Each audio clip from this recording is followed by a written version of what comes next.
Oh man, I actually just finished watching The Thing again. So did I. That's crazy. Yeah, just I ran out of time this week, but I knew I had this afternoon because my the missus and the kid are away for a long weekend, so I knew I'd have, right. as soon as 5:30 rolled around, and I was done with the day job. I knew I'd have time to watch it before we started. So yeah, I'm fresh from a Oh, brilliant. Same here. I fresh mean, from a yeah. it's been difficult finding time for anything over the Mm, past week or so. I mean, because everything's opened up, a lot of our staff have decided, like, we need a break, we need a holiday because we've been working, sure. like, so a lot of staff are off at the moment. Mm, So we're picking up the slack. So right. it's been a long week. Actually, it's been a long couple of weeks, Right. to be Right. honest. I've been at work for about 12 days now. Good Lord. Mm, That's long enough. That's long mm, enough. it's a good one. It's a good one. But I did manage to snatch a few hours this afternoon to rewatch it. Not that I needed to. I No, quite. I mean, it was interesting actually because I was taking notes because I did it. I decided to make the note taker one of my live writing exercises on Mhm. Patreon just because it's good to find ways to change that up every now and then, and I think that can be quite a fun thing for people if they want to watch along. But I have to say, I really resented the hell out of having to take notes. Yes. Like Yeah. I was like, because it's one of those films like it just draws you in Yeah. so well, I know you exactly know. what you mean. It's so weird though, isn't it? Because it's a film that basically everyone who operates in like our spheres of interest, they know it inside out. Everybody knows it inside out. We could recreate it, literally recreate it from beginning to end, every scene perfectly. And yet it does. It does have this. It's just a mark of a great product, isn't it? It just Yeah. does have this incredible gravity about it. Like, and it's a dark gravity. Don't get me like right from the very beginning. It's this hideous, like abyssal well, isn't it? Yeah, absolutely, Yeah. absolutely. Yeah, but it just I found it really hard to kind of I was kind of almost having to drag myself out of it to make notes as I went through, but Yeah. I didn't want to. I just wanted to be kind of because it's such a self-contained environment that the film, I Hmm. think, you really are for the duration that the film's on, you're really in it.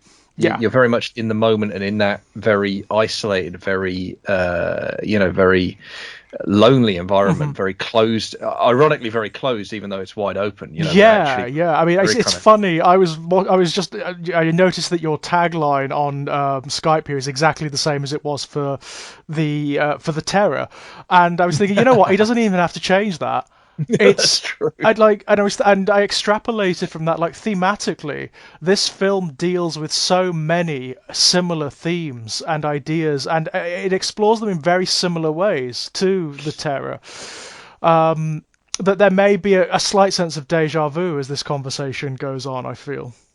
Yeah, that's an interesting. I hadn't really thought about that. I mean, we just settled on the thing this time out, didn't we? Because it's one that we've wanted to do for a while, and Well, Frank, yeah, and yeah, it's like it's almost ubiquitous, isn't it? If there is yeah. such, for this kind of podcast, it has to be done, and I know it's been done it's been done a million times. I mean, what Mm. part of what's intimidating about talking about the thing is what do you say?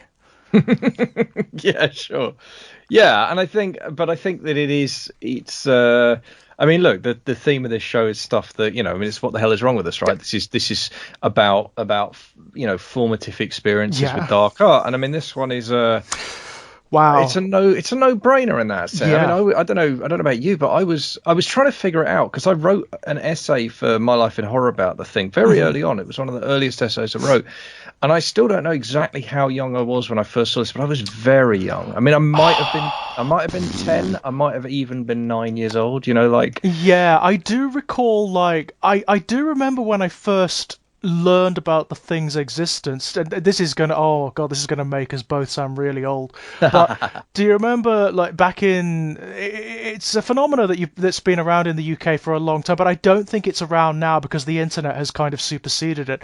But there was a point in the UK where there was an entire sub-industry around these mail order periodicals where you would get issues of, they were like magazines essentially, but mm, they would be be highly specialized. That each issue would be about like a band if it was a music magazine, or it would be about a health issue if it was a health magazine. And then you'd be able to purchase these like big leather binders to put the magazines into, and they would sit up on your shelves and look like books essentially.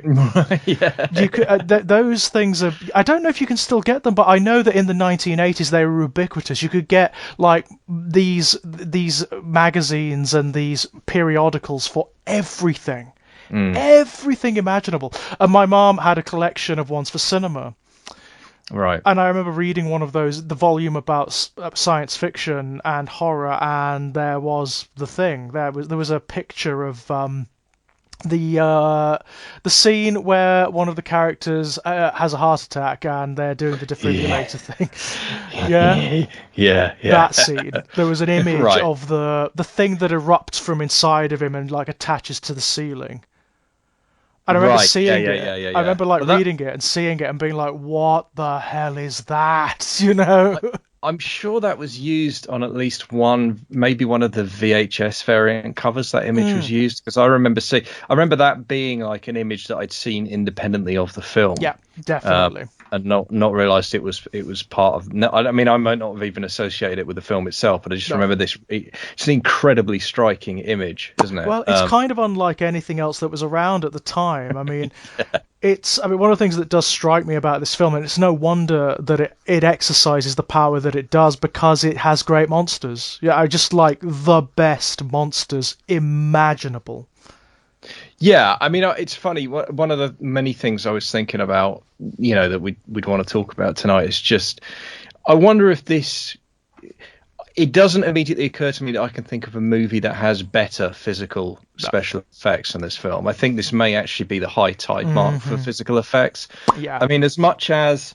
I mean, I really was kind of racking my brains, and like, obviously, it's very idiosyncratic and personal. My personal favorite physical effects shot in the history of cinema is Robocop when he removes the helmet. Of course. Because I think there's something. I mean, I genuinely do think there's something special and eerie about that. The full face melded with the metal, and it confounds the senses when you see it. I still think it's the great effect shot. Yeah. But in terms of if you take an entire movie and you look at The Thing. I mean, I love Hellraiser, but let's be real. Absolutely. I mean, Hellraiser was essentially an indie film made good. Even when it got a budget, it didn't have much of a budget, so they were working within very particular limitations. And boy, can you see it sometimes. I mean, it's true. Yeah, I mean, what they do with the budget they had was amazing, and I still think the Frank effects, especially Frank's when he comes bursting through the floor. Yeah, it's amazing. That moment, and it's funny enough, I found that moment evoked when I watched The Thing this time, the moment in the scene with the dogs. Yeah, of course. The kind of gluttonous nature of the creature as it comes out, and the kind of gooiness of it. I thought, this is something that always strikes me about it, about the effects in this film, and indeed about it's a general thing about horror films that utilize like body horror from the 1980s and the early 1990s, before CG kind of swamped everything. There is this tendency for them to be very visceral and lymphy and wet, and to be to look very, very, very, very real indeed, because they actually are there. Yeah. They're in front of the camera. They're in front of the actors. And I can't even begin to imagine what it must have been like on those sets with those like dripping, oozing, hideous things around. It's so incredible. I mean, one of my favorite shots in it is the moment where they brought the kind of, you don't even realize they've done it at first, and then you realize they brought back the burned remains of the whatever the hell it is from the base, from the Norwegian base, and the blanket falls off it, and this steam rises off it, and it's great. I mean, it's really cool. God. What I like about that sequence, and it's something that pervades the entire film, is that you've got all the characters stood around there looking down at this thing, and no real commentary. It's just there. And the camera work in that sequence is very cool too. I noticed that this time round, when I was watching it just a few hours ago, that it doesn't ever show you the entirety of it. That's exactly right. Yeah, that's exactly right. It's exquisite the way it's done. Yeah. You get glimpses of it, and often as well, you'll get a glimpse, and the glimpse will quickly move out of Hmm. focus to focus instead on the person Yeah. looking at it, and you're as much informed by their reaction as you are by what's in front of you. It's shot like the shark in Jaws. Yeah, very much It's so. there by inference a lot of the time, and in soft focus a lot of the time. Yeah. Yeah, God, it's such intelligent And filmmaking. very like The Alien as well, of course, which is another Of film course. that it's Yeah. often compared to, in terms of science fiction horror. I mean, as I adore Alien for lots of different reasons, but I think in terms of the creature, this is actually superior for the simple reason that, of course, at the end of Alien, it's largely revealed that it's a guy in a suit, Mm. and it's very clear that it's a guy in a suit from the final shots. Whereas this creature lacks, it's sublimely indefinite by its very nature, Yeah, yeah, right? absolutely. There's no rhyme or reason to what this creature is because it doesn't need to have that. It doesn't have any kind of like anatomical or evolutionary definition. It's all things at once. Well, that's it, isn't it? It defies the reveal shot in that sense Yeah. because it's like it's not anything you It can think it be is. anything. It can Yeah, be exactly. absolutely anything. And boy, God, I mean, to think about the ambition of this at the time, this Yeah. again, where there was CG back then, but it was well in its infancy. I mean, Mm, like just you wouldn't be able to put it like you can now. You wouldn't have an entire CG shot like you can now, no. or even just like a few years later, which you could. You just couldn't back then.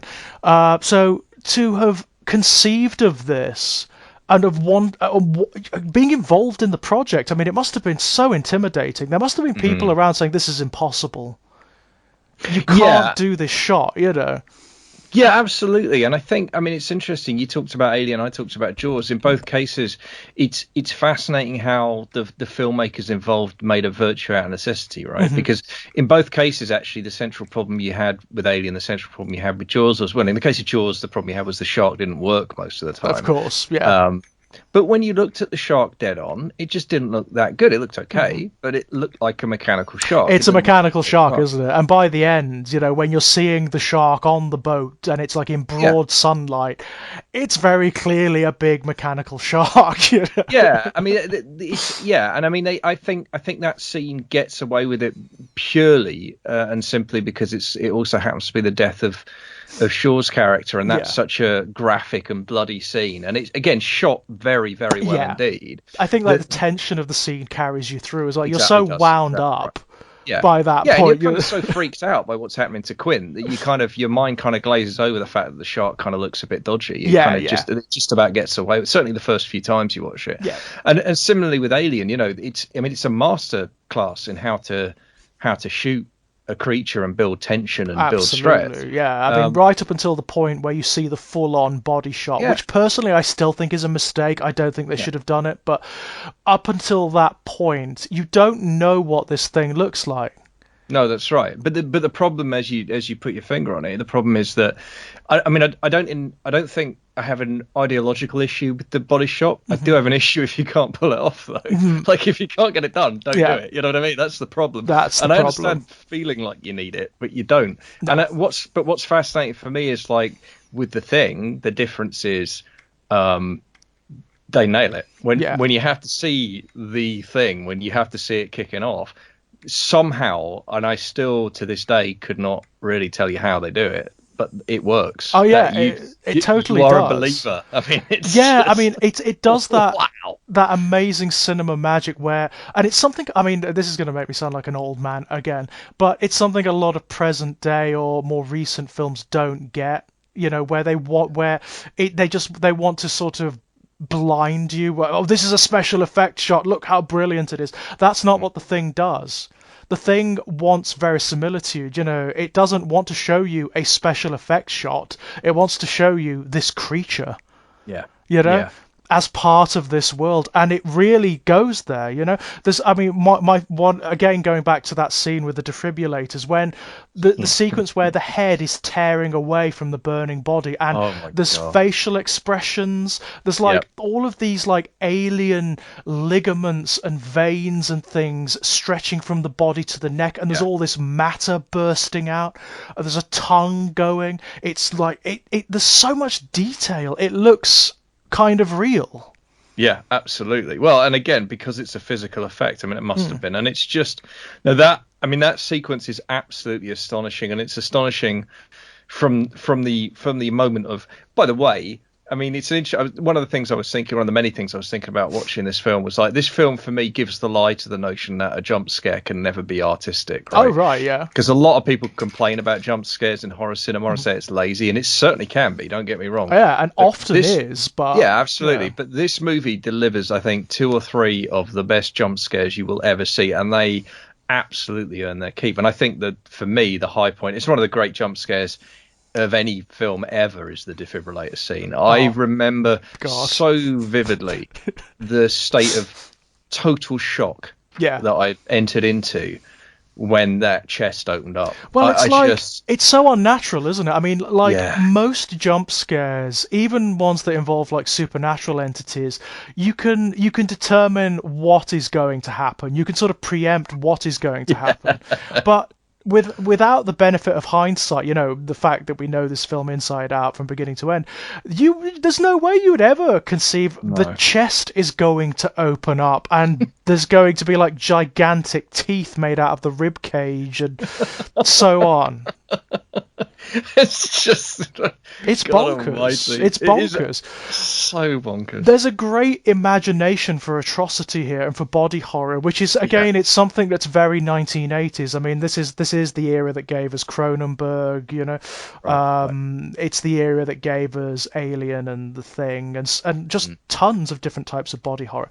And I think that's probably, you know, getting the scholastic hat on for a moment, I think that's probably simply a reflection of culture. I mean, the Thing has been analyzed in these terms many times, but this is it's a film that has a lot of cancer imagery, very much so. I was watching you know, the sequence where the Blair is doing the simulation on his little computer, and it's showing you the alien cell assimilating the dog cell and then assimilating all the cells around it. The way it does it and the way it looks like how cancer cells replicate. You know, it's that, and I'm sure, you know, I don't get me wrong, I'm sure that wasn't a conscious thing, but you have to bear in mind what was going on in the 1980s, which was this escalating medical awareness in culture, and also a certain hysteria fueled by media regarding things like cancer. Right, and I mean, it's the other thing I was thinking about was it's a little early. It's a bit early for it, but 82 because it's 82. But I'm thinking, obviously the other, you know, big health scare of the 80s was HIV, right? Of course, yeah. And again, this is I mean, this has all of that.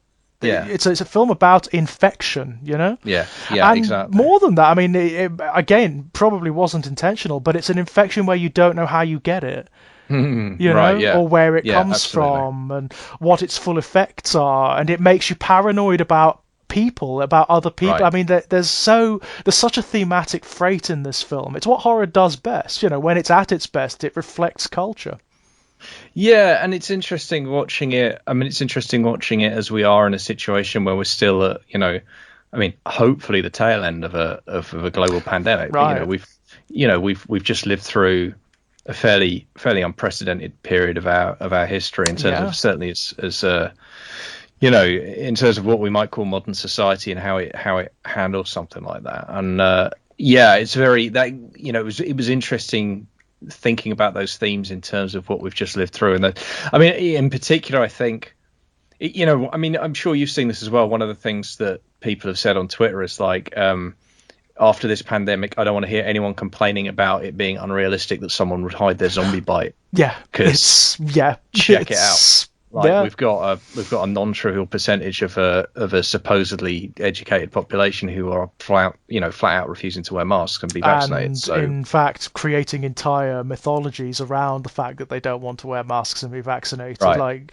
cult-like mythologies, and it's depressing as hell. I mean, this is a real digression, but I'll be brief. But please feel free. I was I'm reading the Brian Keane catalog at the moment, and I last year I reread Clickers 2, or no, read it for the first time. Sorry, not reread, but read it for the essay, and that features a presidential figure in the middle of the Clickers invasion. And Clickers are like, it's like Attack of the Giant Scorpion Crabs, basically. It's glorious. It's glorious. It's pure pulp horror. And they're brilliant creatures. They're really horrible. They've got this venomous poison that melts your flesh, and then they eat you. And it's just magic. And then behind them are these kind of more kind of Lovecraftian elder ones that are driving them onto the beaches in the first place. But the second book's got a presidential character that was clearly unarguably modeled on W, right? He's this kind of religious fanatic, and he's just denying there's a problem and saying that God will save him and blah blah blah. And it was so scary reading it in whenever it was, 2018 or 2019. No, it must have been 2019, when you've got a pandemic happening and you've got Donald Trump in the White House. Right. And it's like, it's what's terrifying about it was clearly written as a kind of cartoonish, over the top parody, admittedly of a real character, but still obviously meant to be kind of, that sense of exaggeration. It's meant to be ridiculous, but exactly. And then you're reading it going like, no, that guy is actually in charge. Yeah, literally, that guy is actually in charge. Yeah, and it's just kind of terrifying. It's been a revelatory period. That's what I would say. It's been a revelatory period, not always for the best. Well, yeah, as in Book of Revelation, which was in every sense of the term, which is not a good time for any. Like, how many of the Seven Seals have we broken open? I'm not sure, but a couple. Right. We burned through a couple this last year. It's the amount of people I know, or rather knew, because I don't have any real, I don't have any cotter with the anti-vax thing or anything. I just don't, especially under current circumstances. It's a no, I'm afraid. It's just something I choose not to associate with. But the amount of people who've gone down that rabbit hole, like intelligent people. Oh yeah, intelligent people, and they've gone hard. They've gone deep down that rabbit hole. I'm telling you, it's crazy. Yeah, I mean, there's a scary thing that happens quite often, and it's something that I'm more and more kind of aware of. I've become more and more aware of for various reasons. It's something that comes up a lot in Daniel Harper, Jack Graham's I Don't Speak German. It's a common theme in there, but I'm starting to see echoes of it all over the place. And it's, again, once you see it, you can't unsee it. It's people who are often quite bright people, and they'll often have 10,000 hours in their chosen specialism and really know their subject very well, who assume that because they have that level of intelligence about their given thing, that they kind of have that level of intelligence about everything. Yeah. And it's really scary. And I kind of think of it as Dawkins syndrome, because he's, for me, one of the early signifiers of that. Here's a man 10,000 hours in evolutionary biology. Yep. And a good pop science writer about evolutionary biology. I'll never take that away. River Out of Eden was really helpful to me as a young man, as a late teenager young man, in terms of getting my head around evolution theory. And I'll always be grateful to him for that. Like, absolutely. But he doesn't have 10,000 hours in theology. He doesn't have 10,000 hours in sociology. Or philosophy, for that matter. That's very clear. That's very clear. And he acts like he does, and it really pisses me off. But at least with Dawkins, for the most part, it's merely stupid and ill-informed. When it comes to vaccines, it's actually dangerous. That's the problem. Yeah, it's especially under obviously current circumstances. It's like, no, we're in the midst of it now. It's demonstrative of how, there are certain kinds of ignorance and just willful ignorance that are actually we can't abide at particular points in history. We come to a point where they are so dangerous, so corrosive, where we have to just say no. Right, and it's one of the other things I remember about Trump. I remember, and it applies. God help us, it certainly applies to Johnson as well. But I remember one of the points that I always remember feeling despair about, especially in the first couple of years of Trump. I remember we'd have all these conversations, and it was very difficult because he was busting norms left, right, and centre, and you're always trying to calibrate and say, how much of this is as bad as it looks? How bad is it going to get? what, but the thing I remember saying a couple of times, I wasn't the only one who said it by any means, but saying like, the thing is, this is just baseline when things are normal. What what we also have to bear in mind is this is the guy who's going to be in charge if something really serious happens. Yeah. And that's the real, and like it looked like maybe we were going to get away with it. It looked like maybe America was going to basically get away with it. And then COVID hit, and guess what? Right. And look, I mean, really scary stuff. It's probably why he lost. Yeah. Right? If he'd been just a little less completely blasé and completely incompetent and completely anti-science, and he'd handled COVID just a little better, he might have won because it was pretty goddamn close. It was close. It was closer than it should have been. In any sane culture, he shouldn't have been where he is anyway. Yeah. I mean, we're seeing more now the consequences of having an incompetent narcissist in charge. Oh my God. We're in so much deeper shit as well than the US, and the US is in a mess because they've got now the Republicans locally are going to pass a bunch of voter suppression laws. Of course. In everywhere they control everywhere they control the kind of state capital apparatus, they're going to be doing that, and that's going to have a profound impact on the midterms if the Democrats can't do something federally. The threat is in America is still existential. Yeah, absolutely, and also we have to bear in mind the current incumbent isn't our friend either.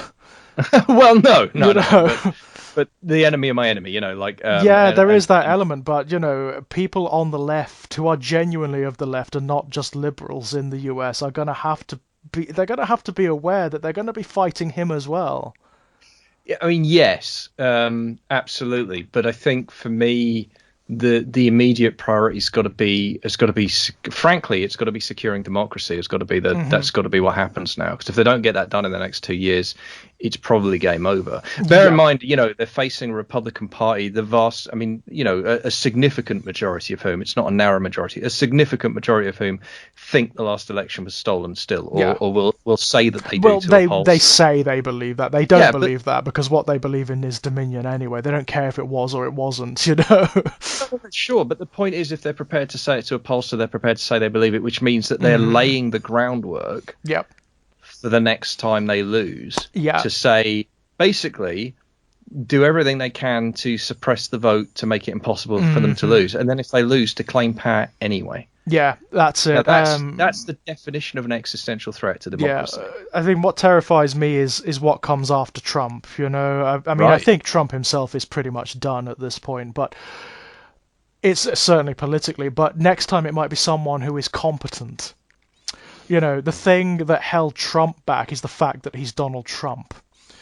Yeah, it's interesting. This one is interesting to me because I'm less and less convinced it's possible to be Trump but competent. I actually think this is a hypothesis, and God knows I've been wrong enough times I don't feel super confident about it. But if you look at these far right figures, actually, if you look at Johnson, if you look at Trump, if you look at Bolsonaro, if you look at Netanyahu, I'd say as well. Actually, absolutely, yeah. Netanyahu. None of them are terribly competent. Actually, no. They're really not. I think there's a kind of inherent flaw in being that far right that kind of precludes competence. Well, I think there's a short-sightedness in a vein that's similar to psychopathy. In the sense that psychopaths only think in very short term. They don't think in long term at all. I think that's largely it, and also it's the narrowness of scope, the fact that these people they only operate with reference to their own primacy, and that's it. That's all they actually care about. It's the joy, certainly for Johnson, it's the joy of getting one over on people. It's the game that's fun, That's what they care about, and that's why they ultimately end up undoing themselves. I mean, the fact that they also surround themselves with conniving narcissists who only care about themselves as well and will take any opportunity to stab them in the back, that tends to undo them too, as again we're seeing in the UK right now, Yeah, I mean, it's pretty incredible, although I do find myself kind of wondering. I don't know. I mean, it's been an amazing sort of 48 hours in terms of the news cycle, but I do find myself genuinely questioning, whether or not any of it has any material impact. That's the problem, isn't it? I mean, that is the problem. I mean, in this country at the moment, I'd say it doesn't. It doesn't feel like it, does it? It doesn't. I mean, I keep seeing all these kind of weird kind of, oh, Johnson will resign and he'll carry the can, and then Sunak will rise and the Tory party. It's like, why? Why would Johnson resign? Why would he? He's got a majority of 8. He can do what he wants. I was going to say, and if everything before this, the raw fact of the matter is there's nothing like the UK for failing up. Yeah, there's nothing like it. I mean, look at our media figures. We've got Andrew Neil, who is in Epstein's black books any number of times, and that's never been investigated properly, it seems to me. And there's certainly never been any proper questions laid against him. We've got Piers Morgan, who should be under arrest after the Levinson inquiry, should be under a fucking rest, but goes on from strength to strength.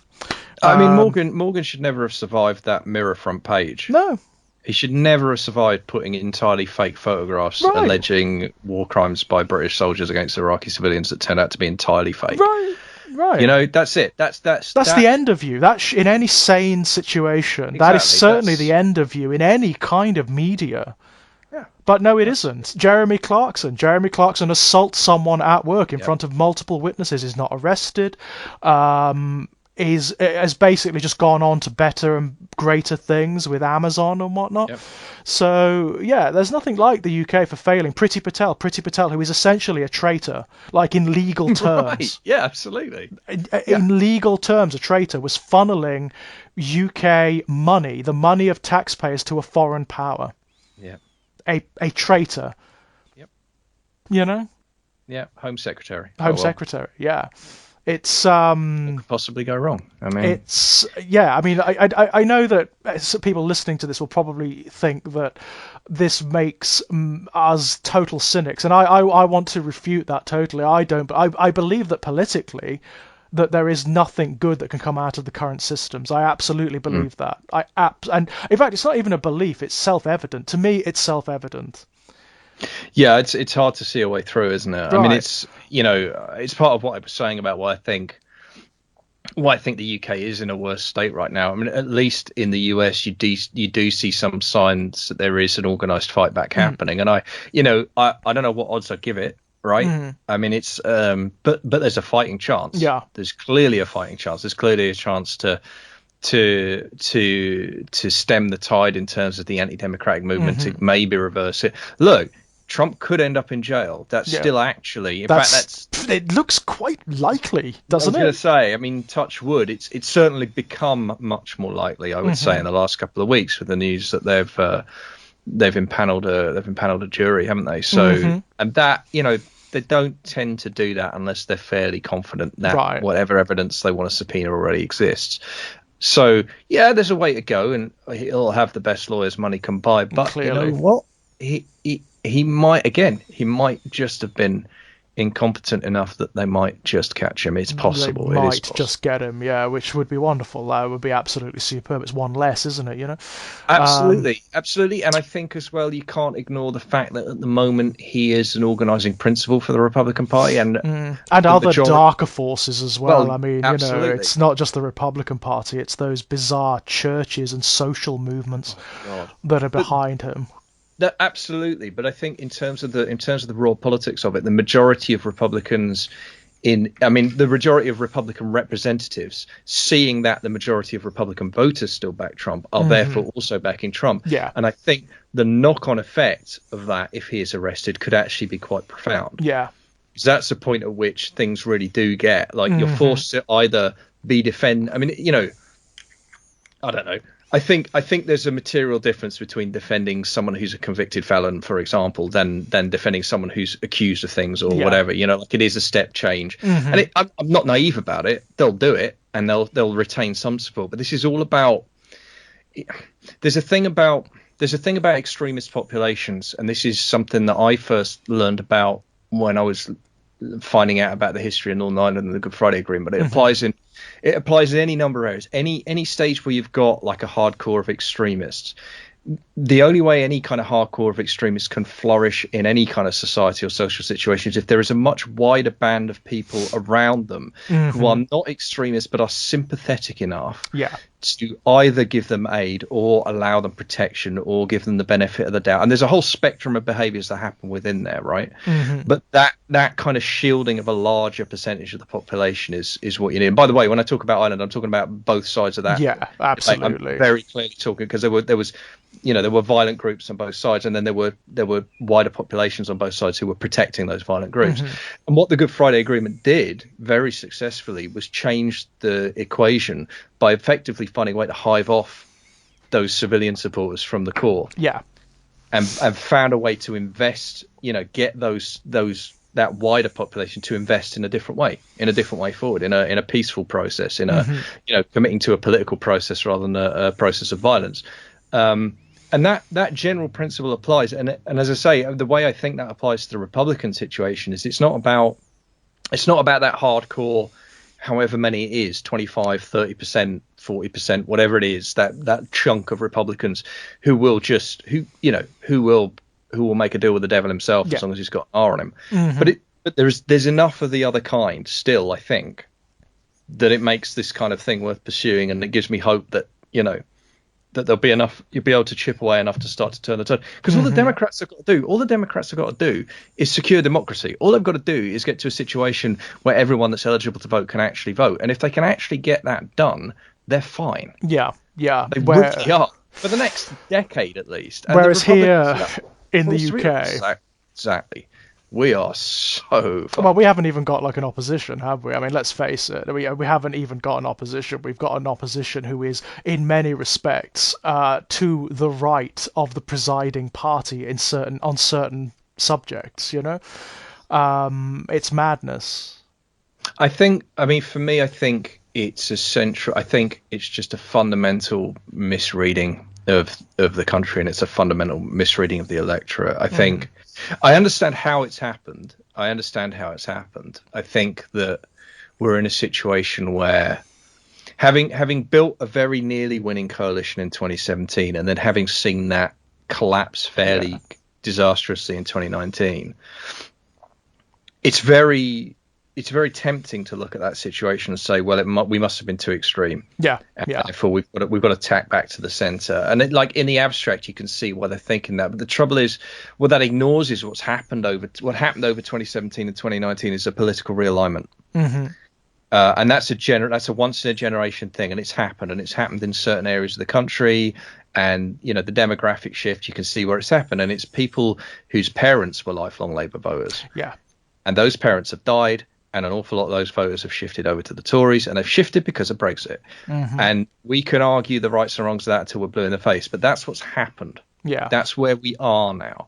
And the problem for me is that if you're in a situation as Labour was at the end of 2019, where you've got an electoral coalition that is now too small, the way your road back to power does not involve spending the next 18 months beating up one part of that coalition, alienating like an entire demographic, just to try and impress the people that you've lost that you're not going to get back. Right. That's the mistake. You need to bring people in. You need to bring people in, and they haven't even tried, and there's no outreach. All they've done is think, well, if we beat up the lefties for long enough, maybe the normies will let us back in. And it's like, that's never going to work. You're going to look inauthentic to the normies. And the people who knocked on the doors and did the leafleting and did all that, they're just going to evaporate and go away. Yeah, they're just going to go away, aren't they? That's exactly what's happened. I mean, I know I can't vote for Labour now. I mean, that's heartbreaking. That's the end of it for me. It's done. It's dead. Labour is dead, insofar as I'm concerned. It's the straw that broke the camel's back for me was Starmer promoting a church which does conversion therapy. That's an absolute no. That's an absurdity. Fuck you. It's as simple as that. It's absolutely not. And that leaves us it leaves us nowhere, really. It leaves us without a recourse within the systems that exist. I mean, in terms of Labour, what I'd say on that is we're 3 years out from a general election. We do actually have time. The party does actually have time. If it can just get itself together, it could, there's time to replace him. There's time to replace him, change course. But that's what it would take. they've got to do it, and they've kind of got to do it now. And Yeah. it's ultimately that process has to be triggered initially by the Parliamentary Labour Party. And I can't see it. I can't I see it don't, myself. membership will be there tomorrow. Hmm. Still, even with the thousands of members that have been lost under Starmer, I am convinced there's enough people in the membership who, if you held a vote tomorrow, they'd be like, yeah, get them out, get someone else in, but they're not the ones who get to kick off the process. It's the PLP, and the PLP Right. are a non-trivial percentage of the reason we're in this mess in the first place.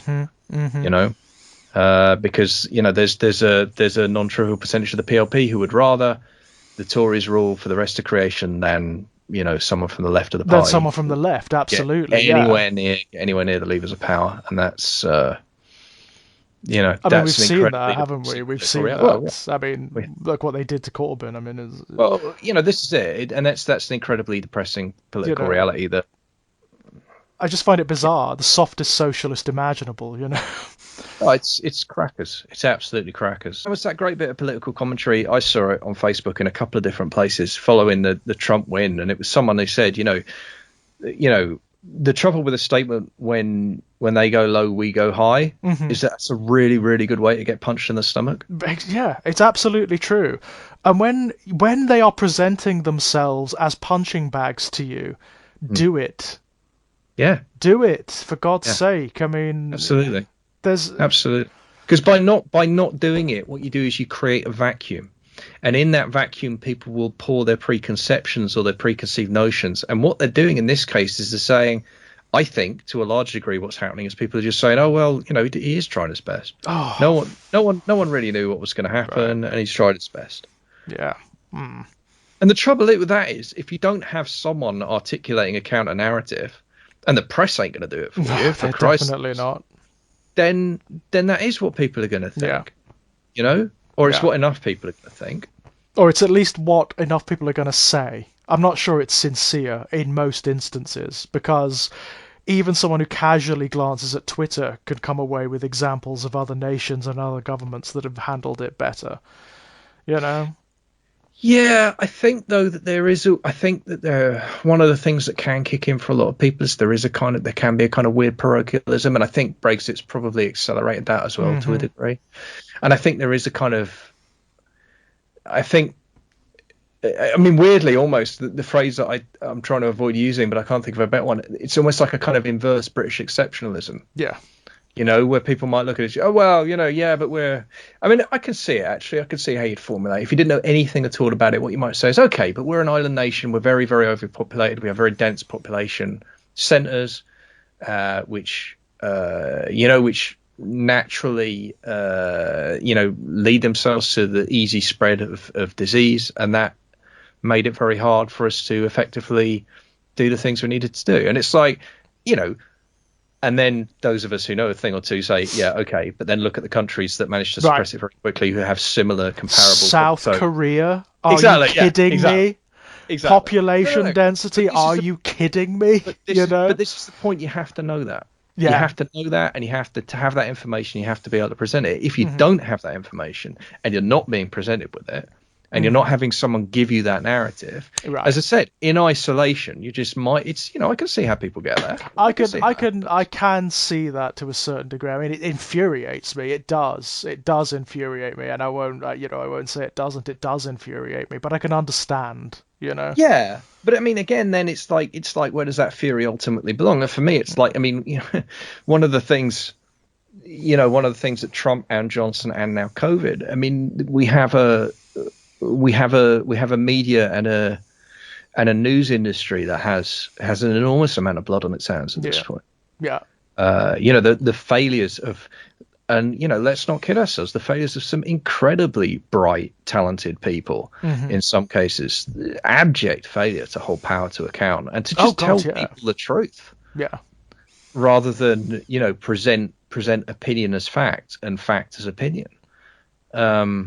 And give both equal weight, Right. I mean, it's so bizarre, isn't it? And even those, very often, it's certainly in our news media, we've even got figures who fancy themselves as being people who hold government to account, but ironically don't. They're just misconceived. People like Peter Hitchens, for example, you know, who was sort of like Yeah. fashioned himself throughout this as a kind of rogue, who is standing up for the rights of people against an oppressive government, when in fact he's just vouchsafing harmful ignorance.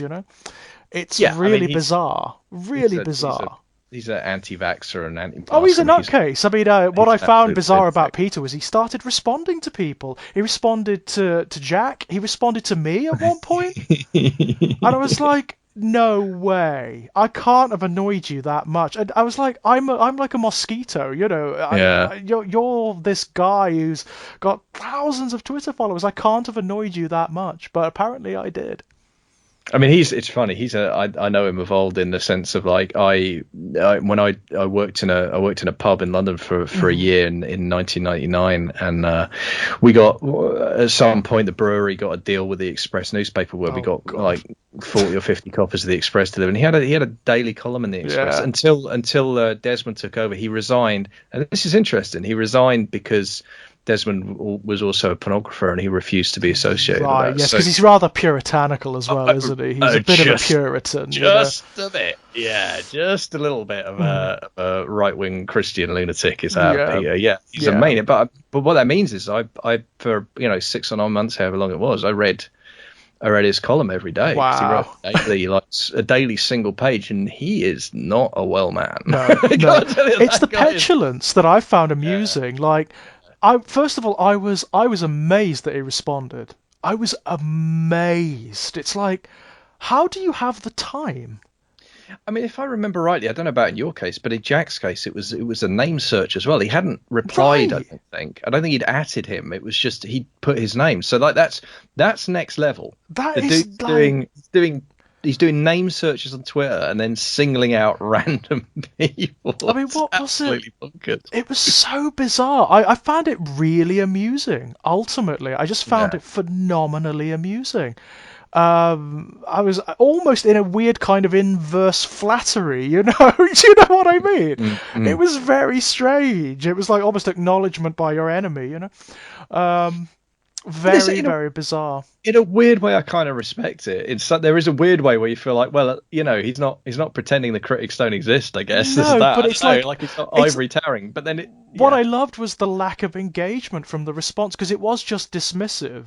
It Yeah, was just yeah. like, oh, that's a lie. And it's like, no, it isn't. I could demonstrate Yeah. that it isn't because you said it here, It's like, my God, you are such a pedant. Just so petulant, Well, I mean, he did an interview with Owen Jones fairly recently, and saw it was that, quite, yeah. and that was amazing, wasn't it? Because Jones just nailed him on the facts, Right. and all Hitchens could do was just talk over him. What I found Because- amazing was like he really revealed himself in that interview. He's a really scared man, and he's operating from this bucolic, like a lot of conservatives are. He's operating from this bucolic delusion of a Britain that never existed. Yeah, yeah.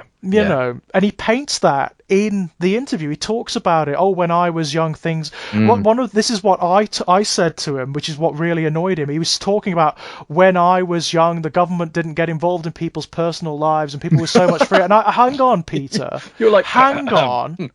So gay people could be arrested when you were young. When you were young, women couldn't even go into pubs without a father figure. They couldn't get a bank account without their father or their husband to vouch for them. Yeah. What are you talking about? What is this delusion that you're talking about, He hated it. Oh, he was so annoyed.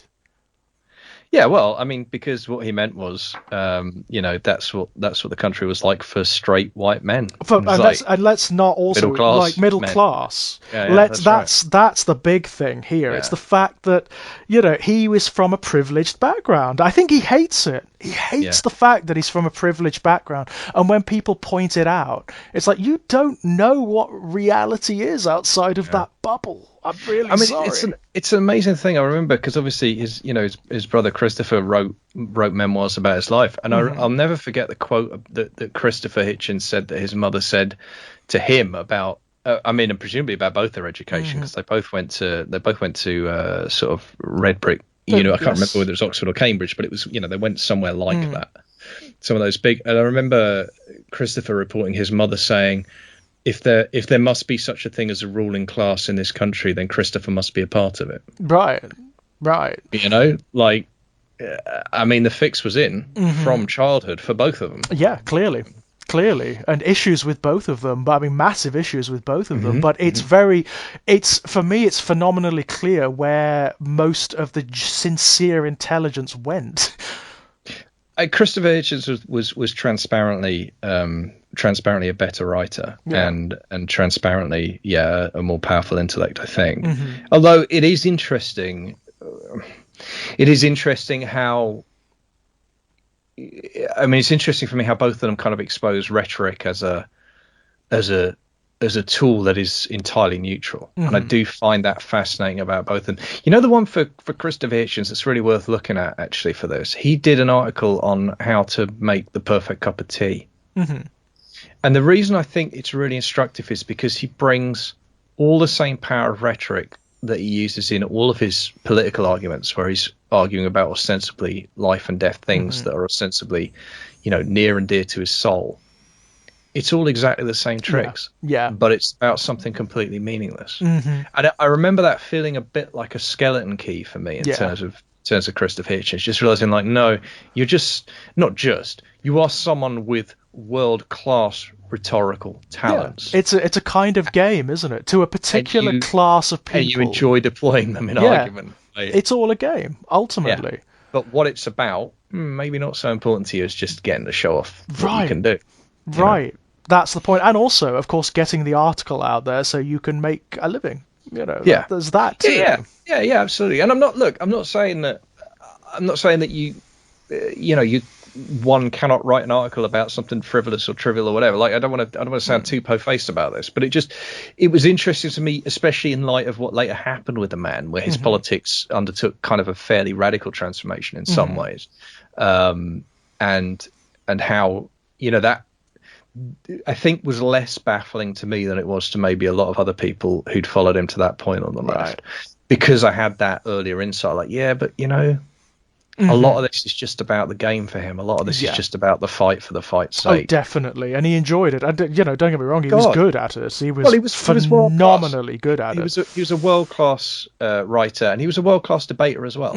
Yes, there's no two ways about it. I mean, when he passed away, I spent a lot of time watching him debate various people and on YouTube. demolish them.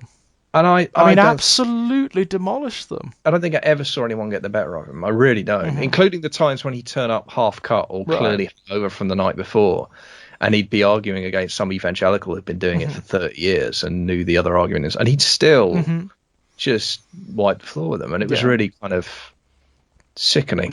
Yeah, I know. I mean, the worst of it is, he was very good at constructing arguments and deploying them, even when he was wrong.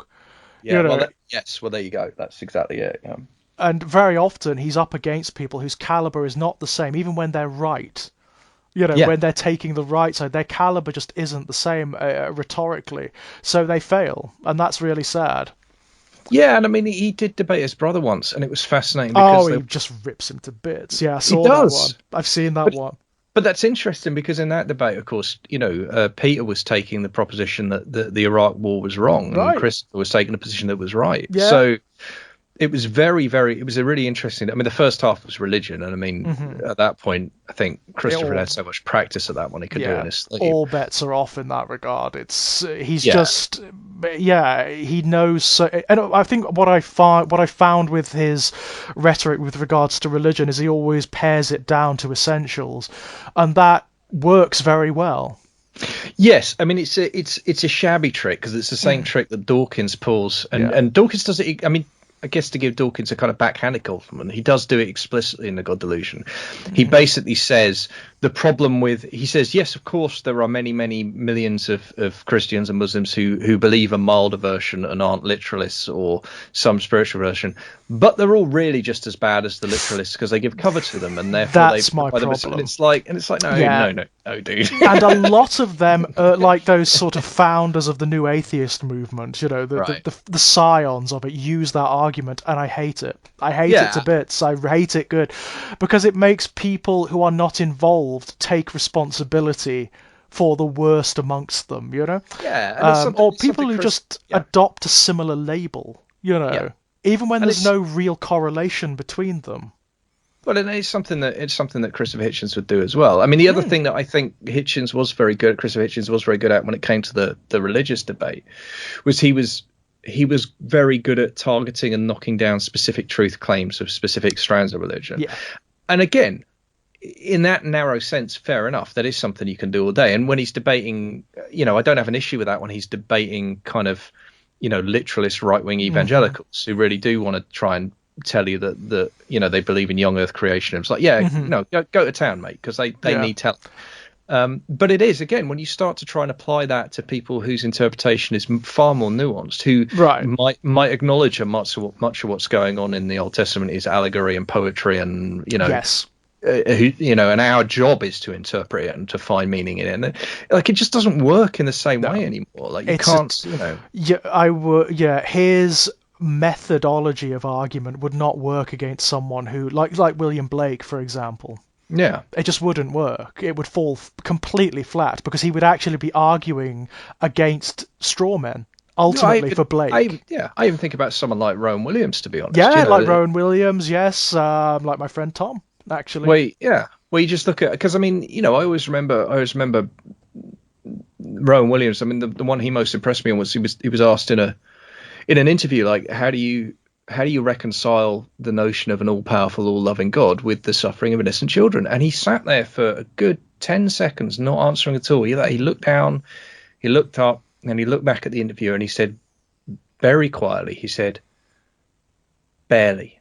And I thought, there you go. Well, there's honesty, Yeah. What can you say to that? Like, okay. Yeah, fair enough, fair enough. That's where you land. Okay. Fair enough. You clearly take it seriously. You've clearly given it serious thought. You understand the problem, and that's your answer. Okay.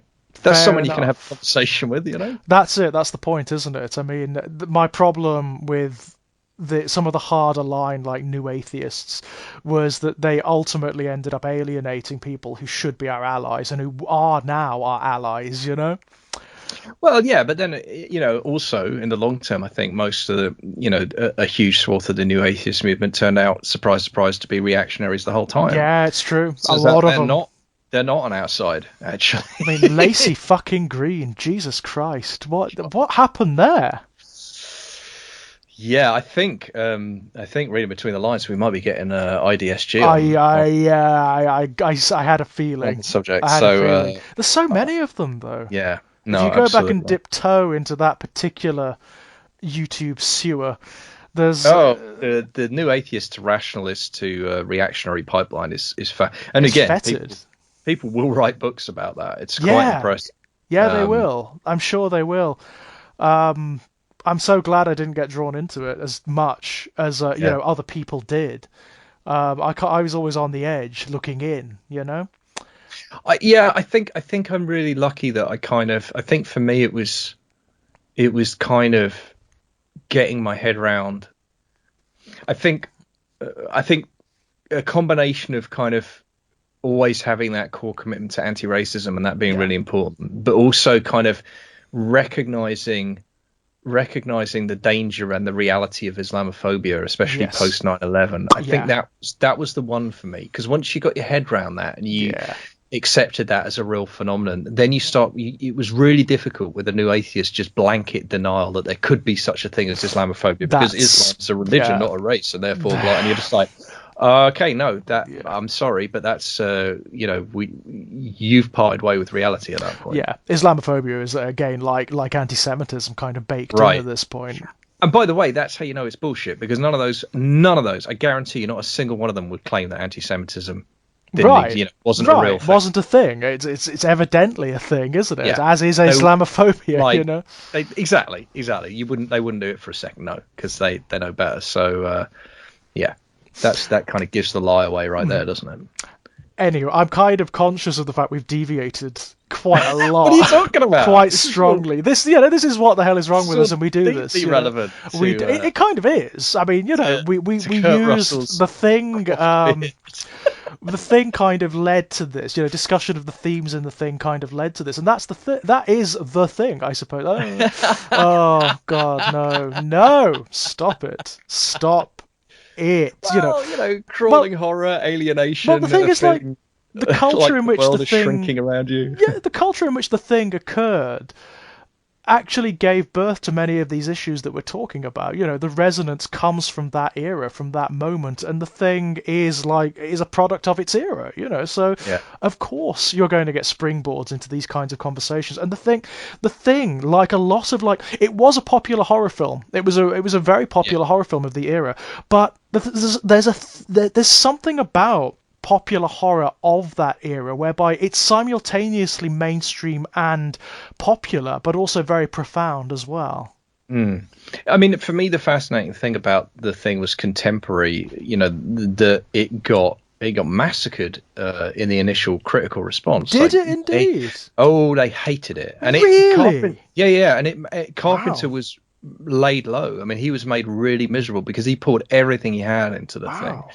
and the initial critical response was devastating to him. I And find that it's astonishing, isn't it? it's absolutely astonishing. I mean, the version I heard of it was like for a little while he was seriously considering his future in cinema because like I Wow. said, he'd thrown everything at it, and he really thought I've done something special here, and it got panned. Wow. But it's become, yeah. But I mean, so did The Shining, right? And Yes, we know how true. that It's worked out. true. Yeah. My God, because it is Yeah. now, it's a canonized work. It's a Oh, it's gospel, effectively. it's an absolute bloody classic. There's just no getting around it. It's one of the it's one of the kind of Mount Rushmore horror movies now. I mean, I think deservedly so. It's Yeah. absolutely astonishing piece of work. Well, what I always get from it, it's a very similar thing that I get from Alien. It's that incredible economy of storytelling Oh God, yeah, where yeah. there's nothing wasted. There is no preamble, there's no fat, there's no extenuation. I love the way it does this thing where it just shoots the scenes. And you Yep, know what's happening. You know the yep. context. You infer the story. The characters. There is not one moment where the characters sit around a table and you get, oh, I'm this character and I do this. You don't even know what their specializations are, what their mission is No, in the Arctic. no, that's a good point. But the way the characters emerge is organically from the action. You're right. I Exactly. noticed that early on. There's a wonderful establishing shot of like all of them in the rec room, and then there's a separate shot of Mac playing. I His mean, chess just game. wonderful playing chess against the computer and destroying the chess machine Yeah. with his Jim Beam when he loses, and that's just fantastic. It's I great mean, that's character just introduction.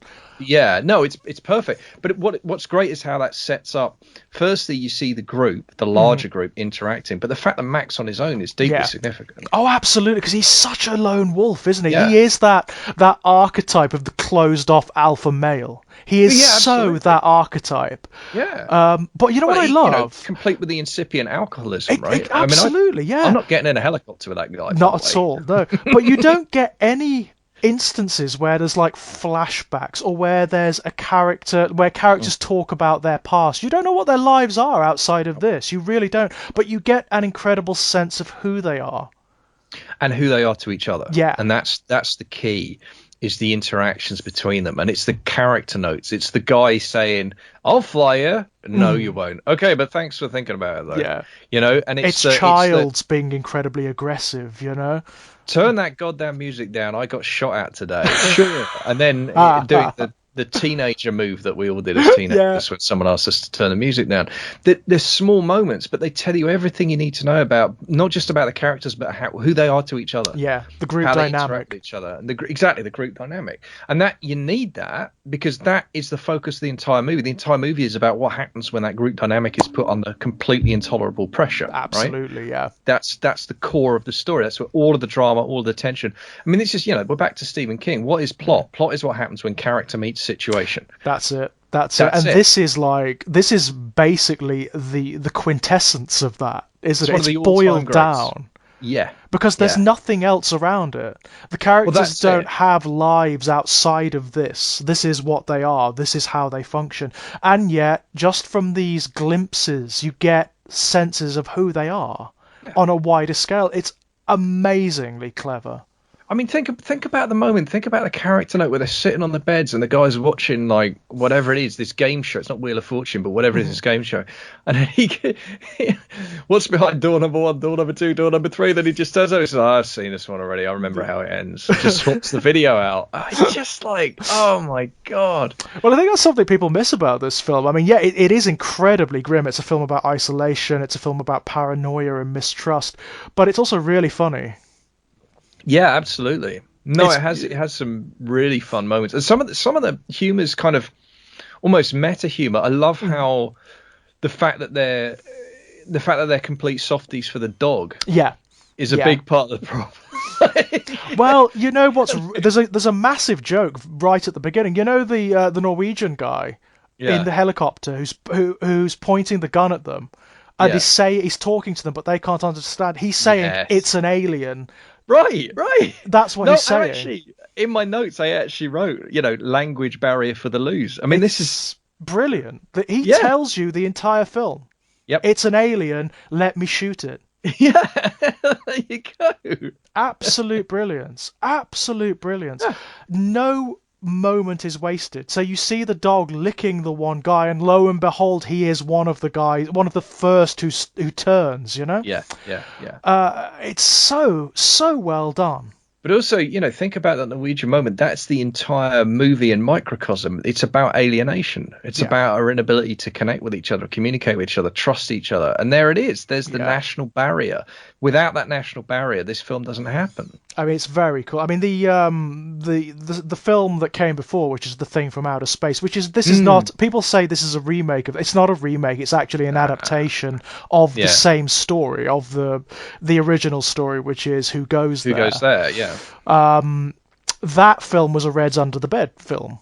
Yeah. It was a Reds Under the Bed story. It was that particular paranoia that it was exploring. It's sort of the same situation, but expressed in a very different way. Yeah, and it's interesting too. I mean, one of the things that I like about the 82 thing is I love that moment where they're watching the video footage of the Norwegians and they're standing around in it. I don't think it is. I think it's a recreation, but it looks like footage from the original movie. It does, doesn't it? It really does. I love that. And that has to be deliberate. Yeah. It has to be Carpenter doing That's a homage. Well, there are loads of homages all the way through. The first film was one of the very earliest mainstream films to do a really dangerous stunt, like one of the most dangerous stunts in all of Hollywood, which is the full body burn. Full body burn, right, of course. And they recreate it twice in this film.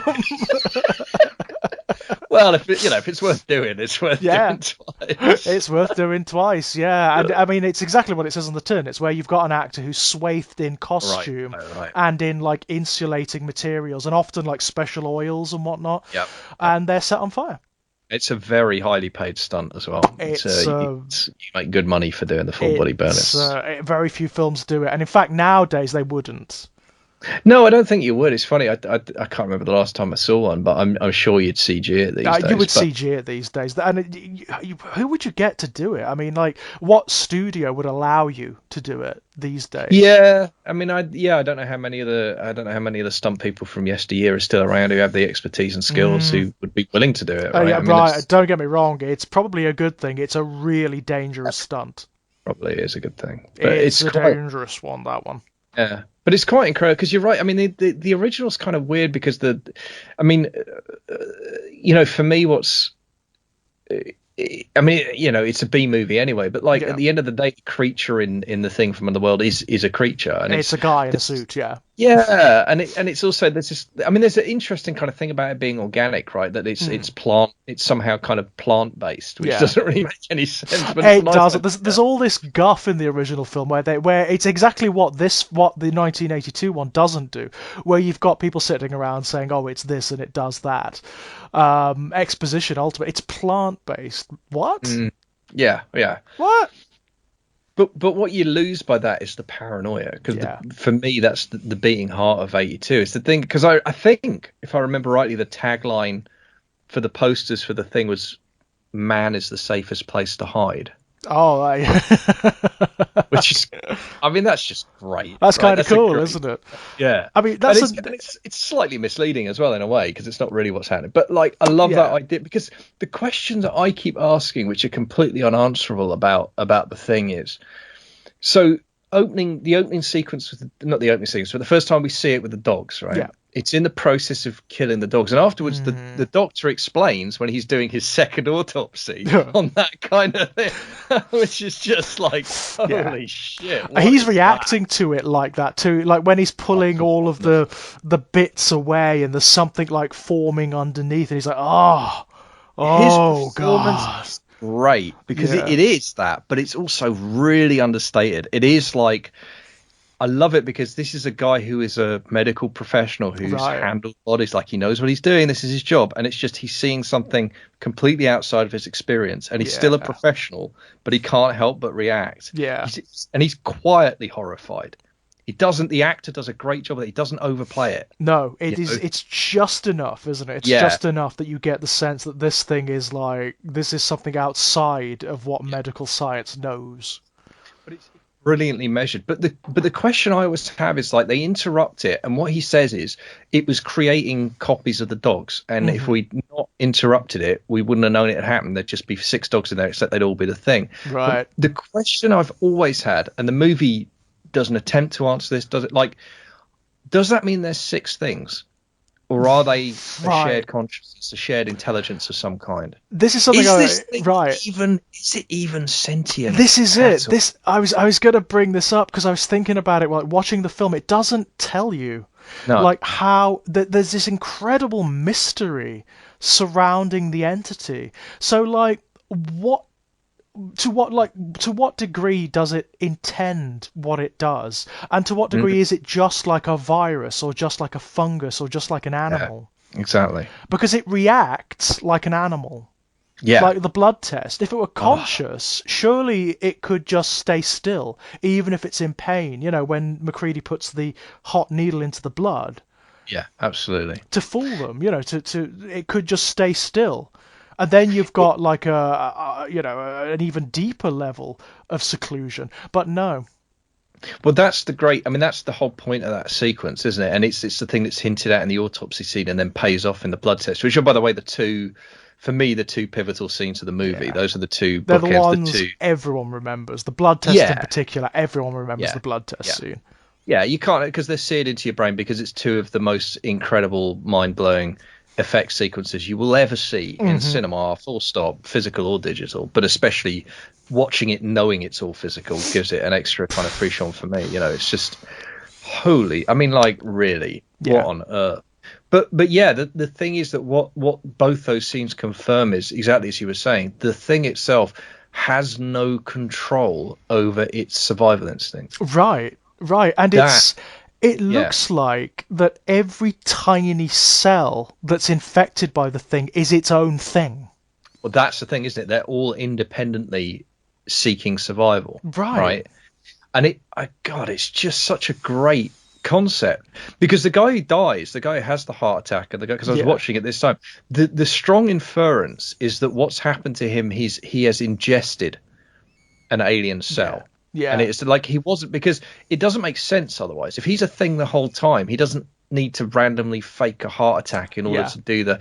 And also, the actions he takes don't make any sense if he's a thing the whole time. And No. there's a point where he's offered command, And he and he backs says, off. "I'm Yeah. sorry, you guys are not up to it." Now, if he was a thing, and the thing was sentient, Hmm. because that's the other point. So your options there are either the thing isn't sentient and it's just a perfect copy, in which case it will act exactly the way that person would act anyway, Hmm. That. or yeah, Yeah. It's so difficult though, because that yeah, said, it seems like it it acts like the people it assimilates. So there's that point where it destroys the blood. yeah. Right now, Is that's got to be sentient. right. That's good. That denotes intelligence. That denotes understanding, It right? does, doesn't it? So I mean maybe it's different depending on the nature of the assimilation, you know. Maybe some of them retain a degree of the intelligence they take from whatever it is they assimilate. there's the great line that they have when they're all standing around the circle and they've burned it, and Russell gives the speech about, like, I know I'm not the thing, and I know if all of you were the thing, you'd attack me right now. So I know some of you aren't either. Right. But then there's that great line where the guy says, if I were a replica, a perfect replica, how would you know? How would you know? Yeah, I mean, there is potentially even deeper explorations to be had here, isn't there? I mean, what if, like, when it does take you over, you don't know? You know, up until the point where you trigger for whatever reason. Yeah. Well, you're back to like, what does replication mean? I mean, the thing it made me think of is like the principle behind the Star Trek teleporter, right? Where your molecules are broken down and then they're reassembled at the far end, but they're not your molecules. They're random, like, in a very real sense, you are disintegrated. Right. It's a clone, essentially, isn't it? It's a copy of you. Every time you teleport, you're actually being cloned. You're being killed and cloned, yeah. Yeah, exactly. And then it's like, so what are you? Yeah. You know, what is sapience? What is consciousness? Yeah. What is sentience? Yeah, exactly. It's so bizarre. All married to this notion of biology, which is very interesting. Yeah, and again, you know, also tied to this, as we discussed at the start, like, it's this incredible visceral quality. That's the thing I love about this film, is that you've got all of this really, when you start thinking about it for 5 seconds, really quite high concept stuff. Definitely. But it's you know, welded to this incredibly kind of visceral, you know, kind of body horror stuff. Yeah. And without fanfare or without, like, unnecessary exposition, it's not like a Nolan film, or it's not like Prometheus, you know, where you've got characters who stand around talking about the themes or trying to impress the fact that this is a film about themes. It's to the audience, you know. Right. It allows the audience to infer those themes themselves. This is classic show don't tell storytelling. Yeah, it really is. Yeah. The nearest you get to it, actually, funnily enough, the nearest you get to that, I think, is when Russell's recording the tape. Yeah. He's talking to himself, and he's doing that thing about, like, I'm going to hide this somewhere when I've finished, and blah, blah, blah. And he actually says, and I love that, he says, you know, nobody trusts anybody anymore. We're all very tired. Very tired, yeah. But the other thing I love about that is he does that, and then he rewinds that bit and records over it. Yeah. He hides that bit from whoever's going to come after, and I love that so much. I think there's almost like, that is almost like a suicide note, isn't it? Yeah. There's an element of, like, creeping finality about that, which I think Macready comes to very early on. He does seem to realize very early on that there's probably not any surviving this, and even if there is, they maybe shouldn't.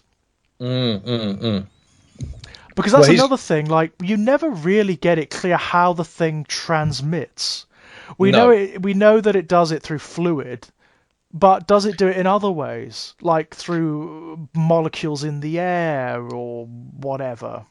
Right. I mean, the theory that's expressed in it is only ever presented as a theory, right? As the guy who says we should start preparing our own food. Yeah. Because if Blair's right, then if you ingest a molecule of this thing, that's enough. Yeah. But that's it. And again, I love how little it leaves explained. I think it's one of the great strengths of the film. Yeah. Because it really doesn't matter. No. And also because the people in the situation don't know. So why the hell would you know? How would you know? Exactly. You know, yeah. The best you can do is so great. Extrapolate on it, isn't it? You know, you just don't know. Yeah, which is what they do. And I mean, it's interesting what you're saying about Mac, because, of course, the other person who gets it, arguably gets it before anyone else, is Blair. And you know, the scene, it was watching it this time, I was really struck by how enjoyable it was watching a scene where it's like, you know, Blair is ostensibly, quote unquote, going crazy. Yeah. It's like, he's not. Nope. That's a completely rational response. That's probably the most rational. He's just the one who's reached it before everyone else. He gets it. Exactly. Yeah. He's just cracked it before anybody else has. And I think the difference with Mac is that Mac tries to kind of muscle his way out of it. You know, Mac tries to find the kind of cowboy action hero way through, because that's who Mac is, right? That's his. I mean, like, you know, the alcoholic helicopter pilot who wears a cowboy hat on the North Pole. Tell me this guy hasn't got his issues. You know what I mean? Right. course he sees himself as an action hero, right? Yeah. But I mean, that's what I like actually, is how the kind of moment where Mac kind of catches up to Blair in terms of in terms of understanding the end game of this, and just being like, okay, let's just burn the whole place down. Yeah. Let's raise the temperature. I love that kind of, because his arc is very kind of nihilistic. His arc because he's set up as the action, because it's Kurt Russell. This guy is the action hero, and he looks amazing in this film. Yeah, he does. He does. Like, it was funny. I was right about, like, I'm heterosexual, and B, even if I wasn't, bears would not be my thing. Right. But I am willing to make an exception for Russell and the Thing. He does look great. I mean, my God. But he looks like, what I love, the look has something to do with the character, doesn't it? He looks like somebody who kind of doesn't care. Yeah, that's right. Absolutely.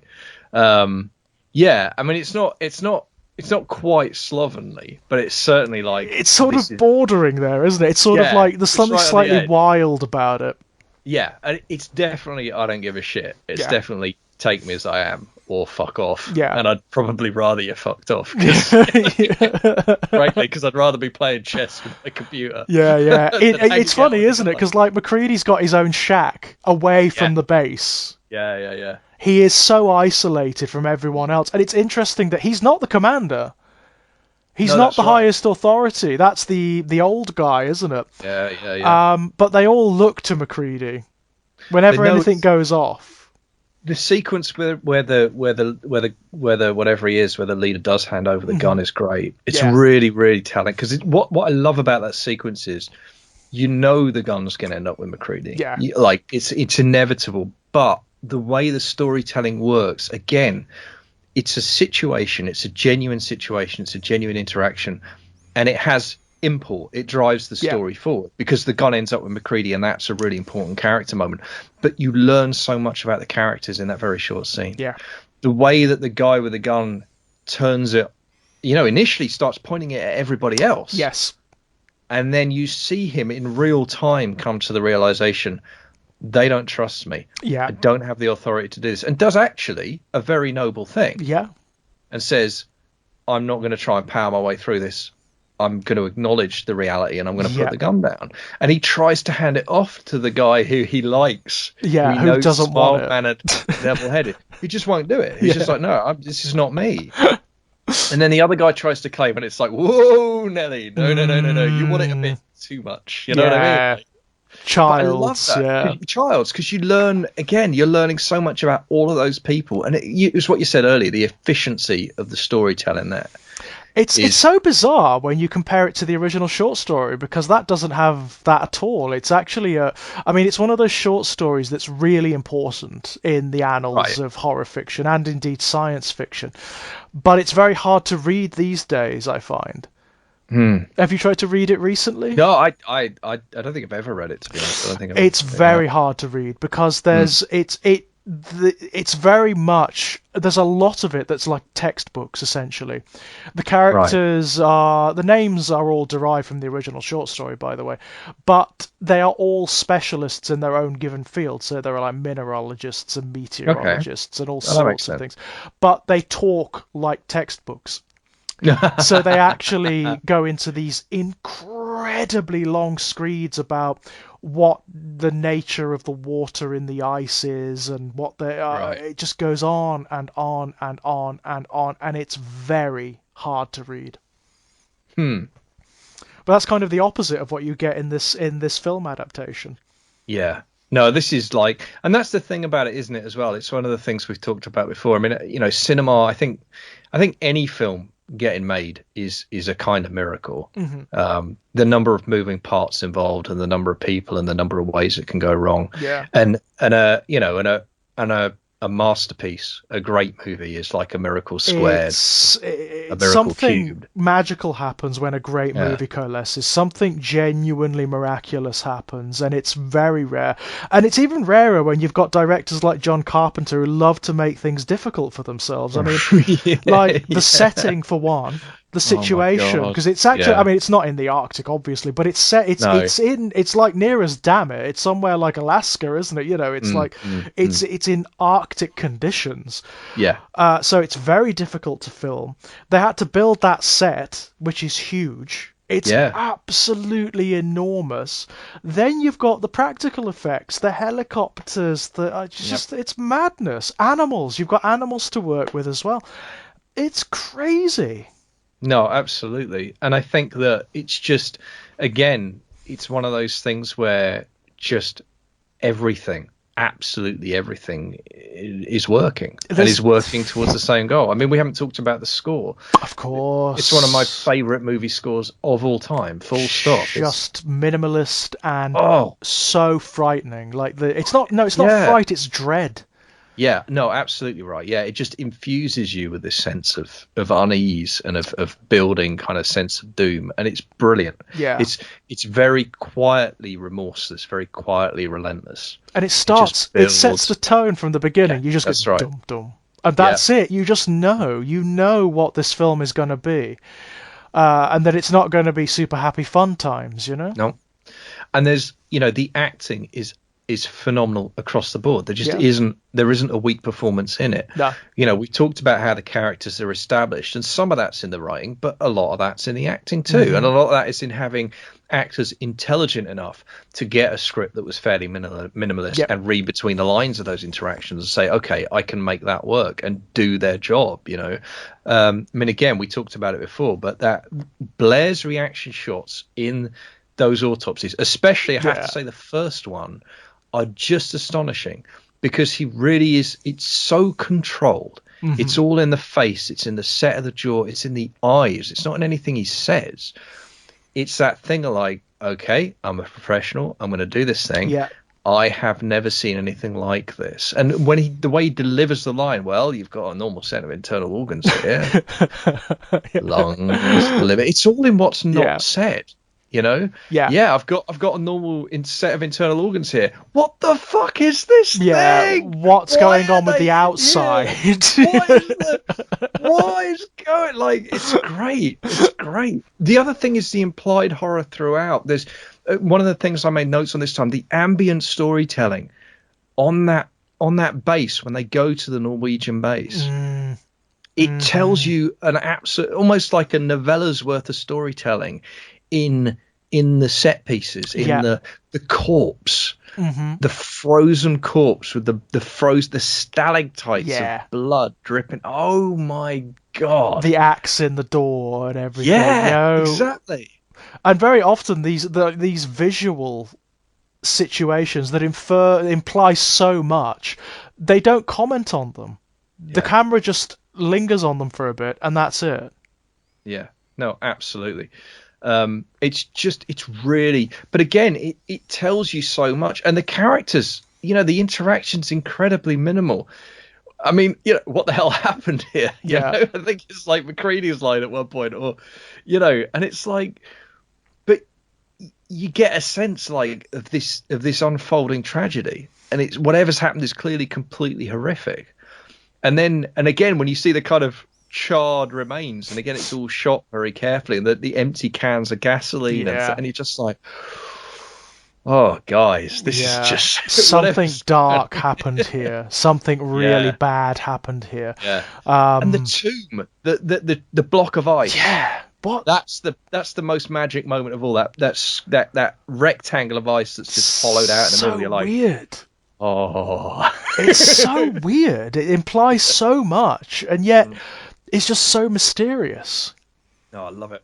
Absolutely love it. It's so, and again, and this is a weird thing to say about a movie that in some ways is very kind of, because it is, I mean, in some ways it's almost splatterpunk, but it's certainly it's very visceral, very kind of, this is a blood and guts horror movie, no question about it. But that is really intelligent storytelling. Yeah. And that is just letting your audience do the work, just trusting you present them with the information, they'll do the work, and I just, it's so great. It's so great. I can't believe that it's as mesmerizing as it is. That's what gets me about it. It's very like, the very best horror from this era, like Alien, where you can just keep watching them again and again. It doesn't matter how familiar you become with the material, it exercises the same power. I think for me, though, the reason The Thing is perhaps such an important movie for me is that it gives the great lie to the idea that you can either be, you can either be psychologically terrifying or you can be gory, but you can't be both. Well. Because it's like, well, I think about it when I think about it in terms of horror writing. I think about the kind of pulp literary divide, right? And the idea that you're either literary horror where all of your, everything you're doing is focused on the way you deploy language to create a sense of dread and eeriness, and it's all about that. And that kind of sneers at the notion of shock, that finds the idea of the grotesque or the portrayal of violence as being somehow low rent or low class. And then the pulp thing, which is just like, fucking blood and guts, chuck the shit against the wall, look, the decapitated head and the chainsaw and the whatever. And maybe arguably sometimes loses a bit in terms of atmosphere. But look at this goddamn film. Why can't you do both? Why can't you demand both? I've always found the distinction bizarre. I've always found it really strange. I mean, I didn't even know what people meant when they used the term literary horror. It's like, well, what does that mean? To me, it seems to be a synthetic application. It really does. I mean, okay, so first of all, let's never lose sight of the fact that most genre categorizations exist for marketing purposes. Yes, of course. Let's remember this is about how we sell things, and for a certain degree of okay, that's okay. That's what it is. At least we understand that's what it is, and we understand that in reality those barriers are porous.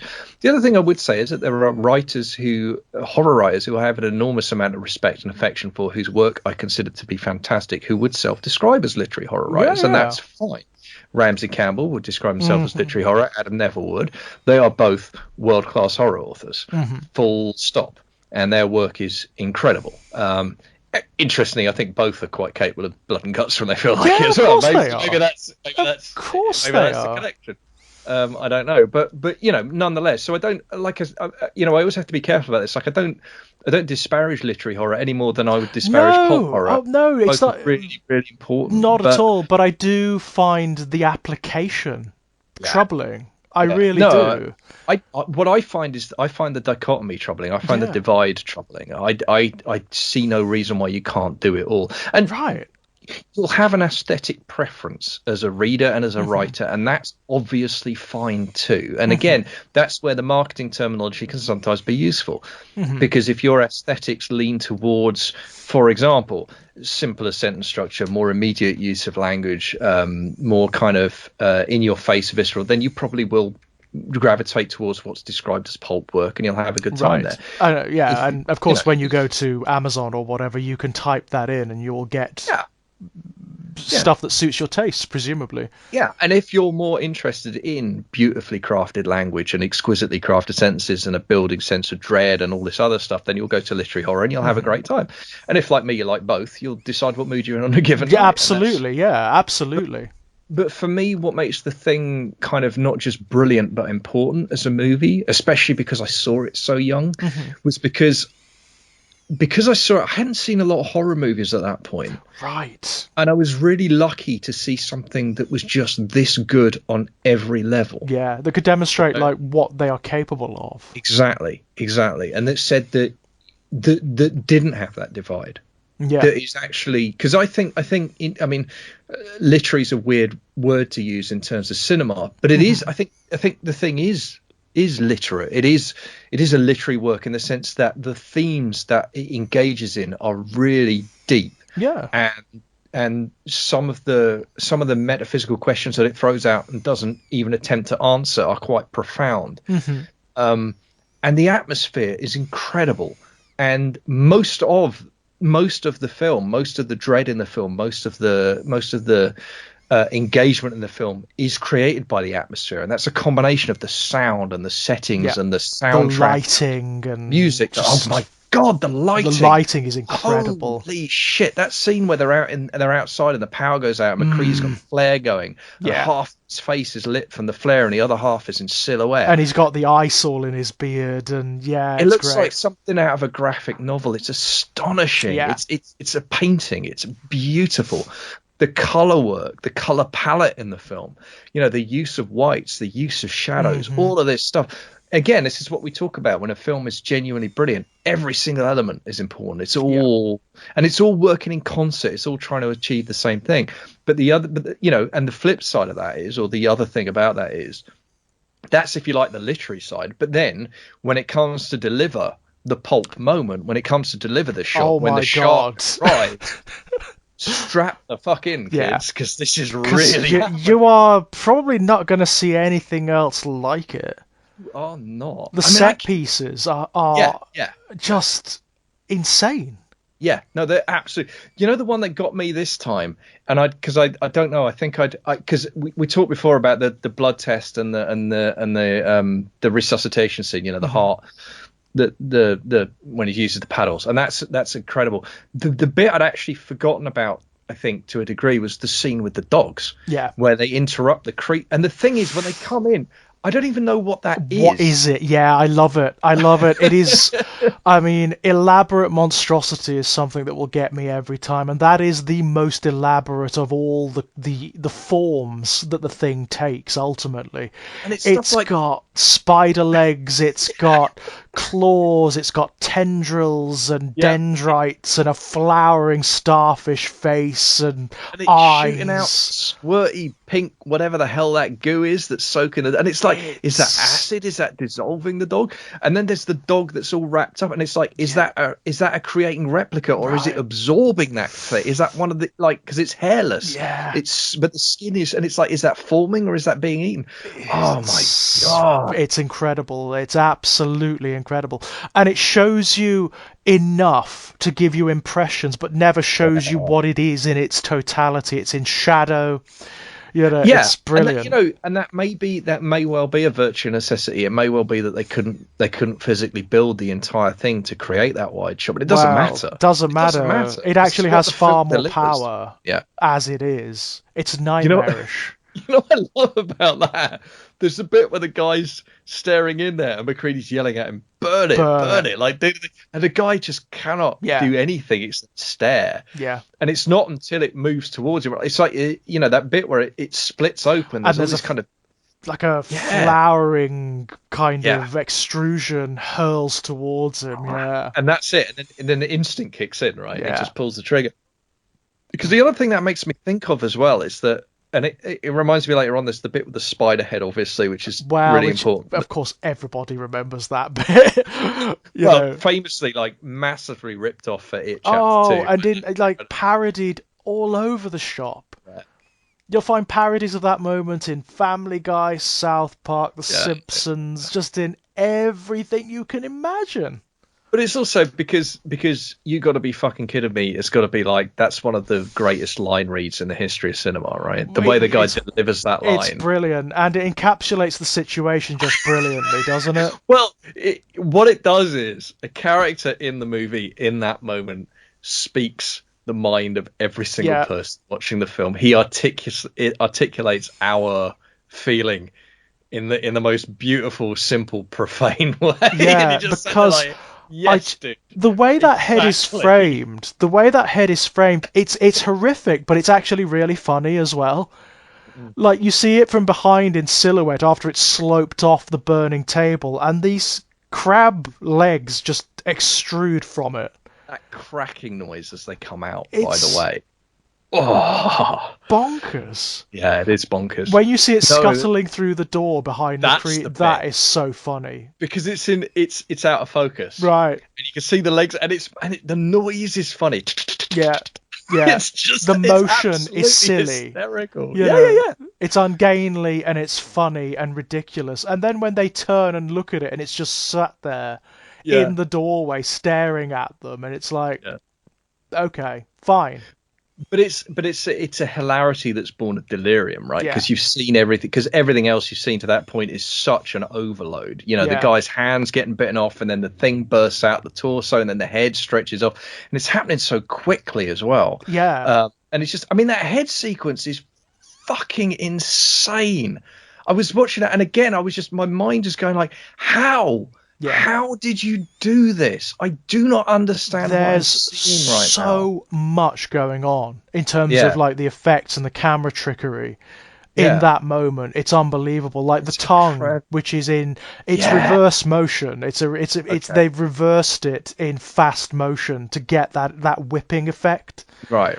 And then It's obviously, yeah, and then obviously dubbed the sound in on top, right. which is what fools the brain and doesn't make you see the reverse because the Yeah. sound gives it that kinetic energy. God Almighty, what a bit of filmmaking! Brilliant stuff. I just don't know, Yeah. like, I can't how they conceived of that. And I imagine, it wasn't a massive budget film. This No, one, it wasn't huge, so that I imagine for most of those effect shots, they had maybe one go at it, and that was it. I mean that's interesting, isn't it? Because the other thing is they use a lot of fire, and Yeah, fire is expensive. yeah. And difficult to control. So they really must have been. Yeah, they did. I mean, I can't remember. I can't remember the guy's name, shamefully, but I know the guy who did the effects work on the thing. Is a kind of is the guy Yeah, like a for practical genius. effects. Yeah. Yeah, yeah, absolutely. But he did a lot of stuff. And he was like, yeah, he was very much shown as kind of the guy. But he's certainly. I mean, as I say, I think I cannot think of a film that's better in terms of physical special effects. But I think really struggle. I I mean, feel like this is the high tide mark. yeah, As a I piece of. struggle. I'll be honest. I can't. I'm really racking my brains trying to think of something that's equivalent. So, I mean, there No, are I just think. sequences I can think of. There's certain sequences in films like Alien which have got like Mm, three mm, or mm. four times the budget of this one. But the whole, like in terms of the quality throughout the entire film and every single sequence, Yeah, nah, nah. no, no, exactly. And there's the other thing is that there's a coherence Yeah. that I think is also it's really easy to miss that because it's so kind of mind buggering. Yeah, yeah, yeah. That you're kind of a bit like, what the fuck? But actually, when you've seen it as we have, like 100 times, Yeah. there is a coherence to the way the creature presents and the way that it moves. There's a logic to it, Yeah. actually, and it's tied in with the logic of the blood test. I mean, that's what makes it explicit. It's that logic of survival. Every Yeah. part of it is independently striving for survival because as long as a single molecule of it survives, That's all that it will matters, survive. isn't It it? can Yeah. perpetuate itself. And that therefore, which is interesting. Like I was going to say, that's what motivates it. As we've discussed, it's obviously it's not a motivation. It goes deeper than that. This is primal instinct Yeah, because it's like the whole point. cellular, isn't it? It's Yeah, like because the whole point of the blood test is that it's the premise of the blood test is it has no choice. yeah. It will try and every part of it will try and survive, and the blood test proves that hypothesis in the most dramatic Yeah, possible. yeah. Because of course there is a chance that test wouldn't have worked, But Yeah. But that's it. Well, I mean, again, it's hard to remember the first time you saw it. It plays out long enough, you do start to wonder. Right? yeah, actually, is this just bullshit? Like Yeah. Child says exactly that, Actually calls it. He's like, this is bullshit. Yeah. It's like, And he is maybe. kind of right. I mean, like, there's no reason to believe that would work. No, and I mean, and the way the film sets up the jump scare is brilliant because they're actually kind of discussing whether or not it's bullshit when you get the confirmation jump, which Yeah. is brilliant. Which if you were really silly illiterate and you really thought about it, you'd realise that's what's happening, right? It's the old switcher, it's the old distraction, but it's beautiful because it's the one guy you don't suspect. Right.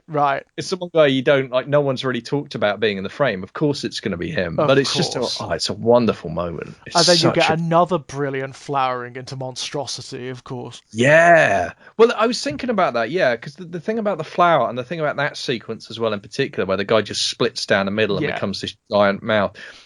What it made me think of is like this creature is alien to Earth. Presumably, it's visited other planets before it's come to Earth. And that's what we're seeing in those. I think that's what we're seeing in those sequences. I do believe there is. I mean, I have the DVD of the thing, and it does have some commentary from Carpenter and the cast on it. And I haven't seen it for ages, but I vaguely recall that was one of the things they talked about. Like, so has this creature, this whatever it is, because that's another thing you don't really know, like, what nature of entity it is. Is it like fungal? Is it like a biological contaminant? Is it viral? But presumably it has visited X amount of hundreds of worlds and has absorbed the DNA of X amount of hundreds of species. So Yeah, exactly. it could manifest like anatomy and biology that is just completely outside of the experience of what we realize as such on Earth. Yeah, and if you assume that this creature has become the dominant, if not the only life form on its own planet, which I think is not unreasonable. I mean, that alone, even if Earth is the first planet it's visited after then, it's still absorbed every single life form on its own planet first, which obviously, so that makes sense. In terms of the effects work, I've got to say, just because I've looked it up, because I was getting, so it's Rob Bottin was the guy's name. And his first film that he worked on was the 1976 version of King Kong. So already I love him because I love Kong. But he worked with Carpenter on The Fog before he did The Thing. Oh, which is also a great film. Yeah. He also did The Howling. But check this out. Following The Thing, remember I said this guy did everything. He's the guy, right? Legend. Oh my God. Wow. Ridley Scott, yeah? Listen to this run. Legend, The Witches of Eastwick, Inner Space, Robocop. Wow. God, The Witches of Eastwick. Bloody hell. Total Recall. Jesus. Oh, and, I don't know if you've ever heard of this one, but Seven, Fear and Loathing in Las Vegas, Fight Club. Wow. Yeah. And his last credit, oh my God, that's perfect. Game of Thrones. Oh, wow. Well, there you go. This is the guy. This is the guy. Yeah, clearly. Bringing it bang up to date. But my God, what a roster. What a CV. That's incredible. But what I love about that is that means that the guy who's responsible for my favourite effect shot of all time is also the guy who did The Thing. So I feel entirely vindicated now. Of course, yeah. Interesting, eh? That's wonderful. He is clearly $1.5 million on his effect works on The Thing. Wow. He is clearly the king of practical effects. Yeah. There is no one close, right? But to be able to do it across like loads of genres as well. I mean, you often get luminaries in particular areas, don't you? Like Tom Savini, for example. But they don't often have that spread of different genres, like moving from horror to fantasy to science fiction, and that's very interesting. Yeah, but I mean, I don't know. I mean, I think. Does that mean that he did Big Red Tim Curry from Legend? I assume that's what it means. I don't know for sure, but yeah, I would guess so. Brilliance. Wow. Because that's the big bit of practical effect. Yeah, in there, right? absolutely. So, yeah, I would think so. But yeah, absolutely incredible. Yeah, that's impressive.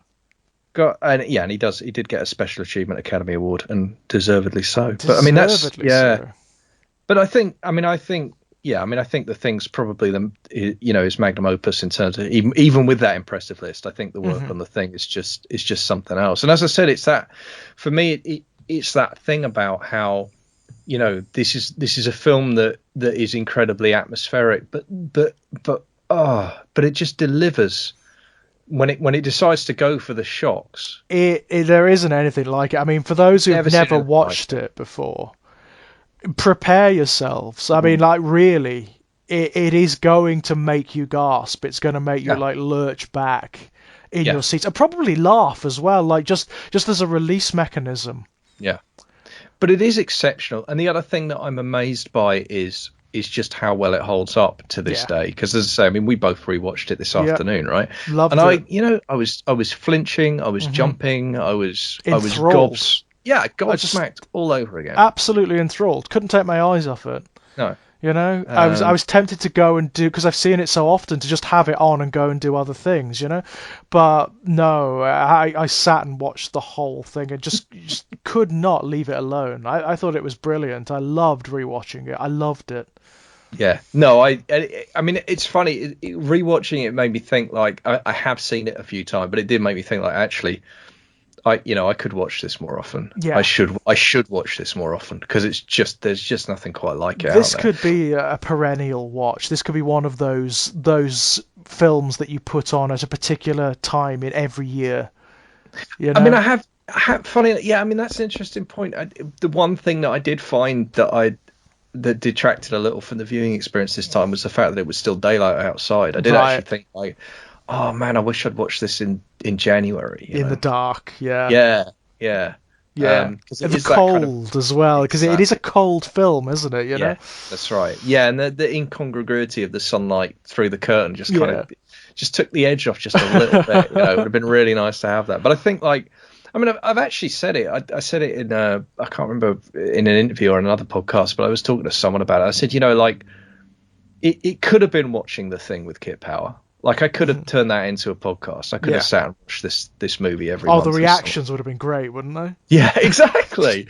And it's just this. It is one of those films where I just think there's so much to it that you could watch. You know, I could watch it every month, and it's not necessarily that I'd get new things, although I'm sure I would, because that's the other thing, isn't it? Because of the minimalism of it, you notice details every time you watch it. Yeah. That give you kind of more background, more understanding, or more thought, but more just because of the sheer pleasure of watching it. That's it. That's the thing. It is such a sincere joy for people who like their body horror, for people who like shocks and dread and paranoia. You're not going to get much better than this. It really is a class act all the way. It really is. And I hope, I mean, I can't believe it wasn't well regarded when it first came out. I that is just appalling to me, and I sincerely hope, right? I mean, I sincerely hope everyone involved with it is aware now. Just of just where it stands, you know. You will not find many people who like horror who don't know this film and don't adore it. I mean, well, this is it. It now routinely makes the top 10 of, you know, top 10 horror movies, top 10 science fiction movies. I mean, it's up there. Well, look at the influence that it's had. I mean, look at like the influence it has in video games. Resident Evil, for God's sake. So many of the transformations and the monsters in Resident Evil are so clearly homages to this. No, absolutely. And I think so. Yeah. I mean, I think actually, funny enough, video game culture, especially, there's so many of those. Yeah. That kind of, I mean, almost any video game you've played that involves some kind of organic monstrosity that kind of sprouts limbs or converts creatures or has like, you know, by definition, because this came out before video games were capable of producing that kind of effect. Absolutely. Yeah. And I do think it's one of those films where I do think it's one of those seismic movies where I think you have cinema before the thing and cinema after it. Yeah, I would totally agree with that. And it's one of those pieces of work where I know there was a kind of prequel thing that came out not too long ago, but I don't think it requires any kind of extrapolation. I don't want to see any sequels or spin-offs or prequels. One thing I definitely don't want to see is like a Prometheus-style prequel. No, absolutely. Just leave it alone. The unanswered questions are part of what makes it resonant. Do not try to answer them. I mean, interestingly, the 2011 movie you're talking about was a prequel, and it was set. It's the story of the Norwegian base, actually. That's it, yeah. And I haven't seen it because I have no desire to see it. Right. There was a video game as well, which pretty much attempted to do the same thing, and apparently it's not very good.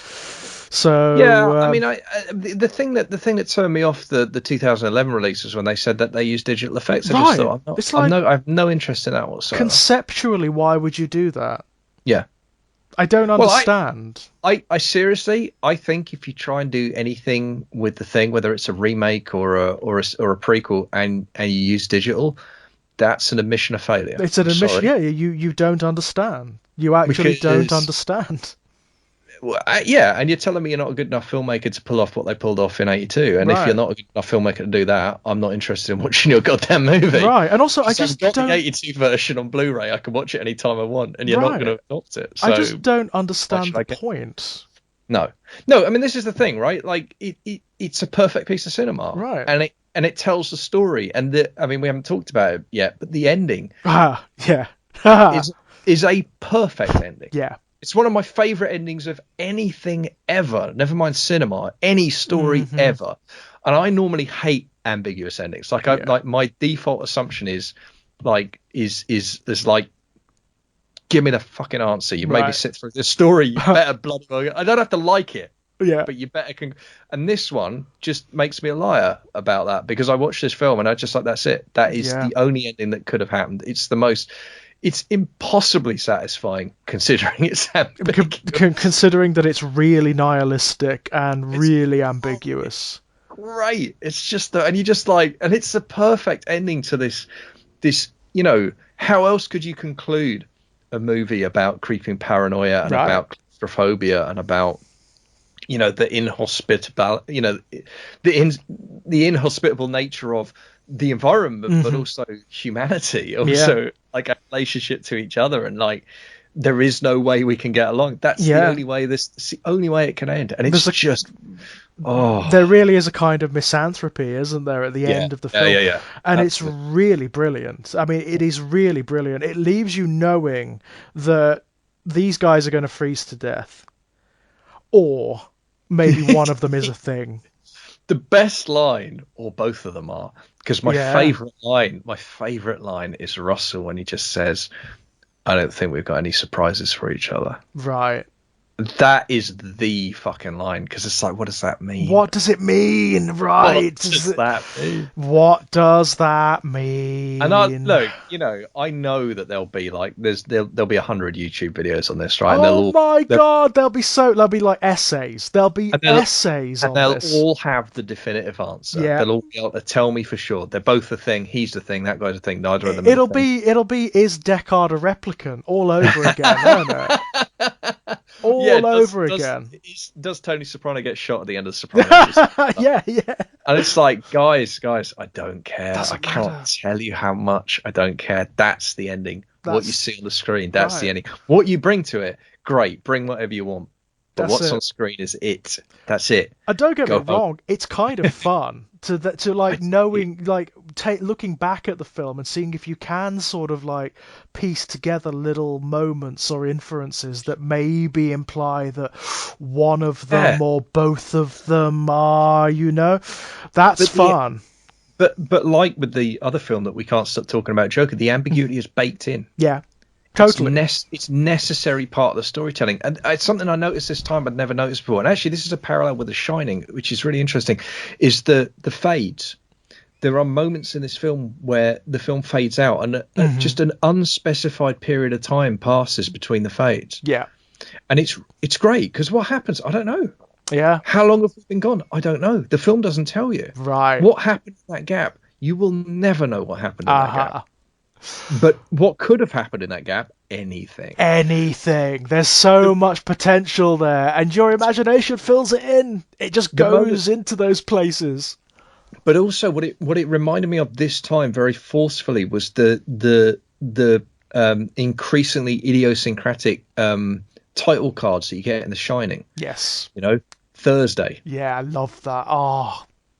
What Thursday? Yeah, right. What day was yesterday? What day is it? What are you talking about? Thursday. Thursday. Which month? Yeah. Is it, and then like whatever it is, it's like Wednesday afternoon, or like it ends on like a really very specific, and it's like, and again, it's that sense of just what's happened to time. Actually, funny enough, I mean, similar setting actually, if you think about it, it's the isolated and the snow and all that kind of thing. Similar, again, kind of similar themes as well, Yeah, not entirely dissimilar things, but I hadn't made that particular. That's a connection, like on a cinematography level, right? The use, the title cards, the use of the fades, and they're brutal. The fades in the thing, they really, really are. This time, because I was looking out for it this time after the first one, and then one of them, you have McCready come back in, and he's like, "The storm's been battering us for 48 hours." And you're like, "Wait, have 2 days passed since the last thing we saw?"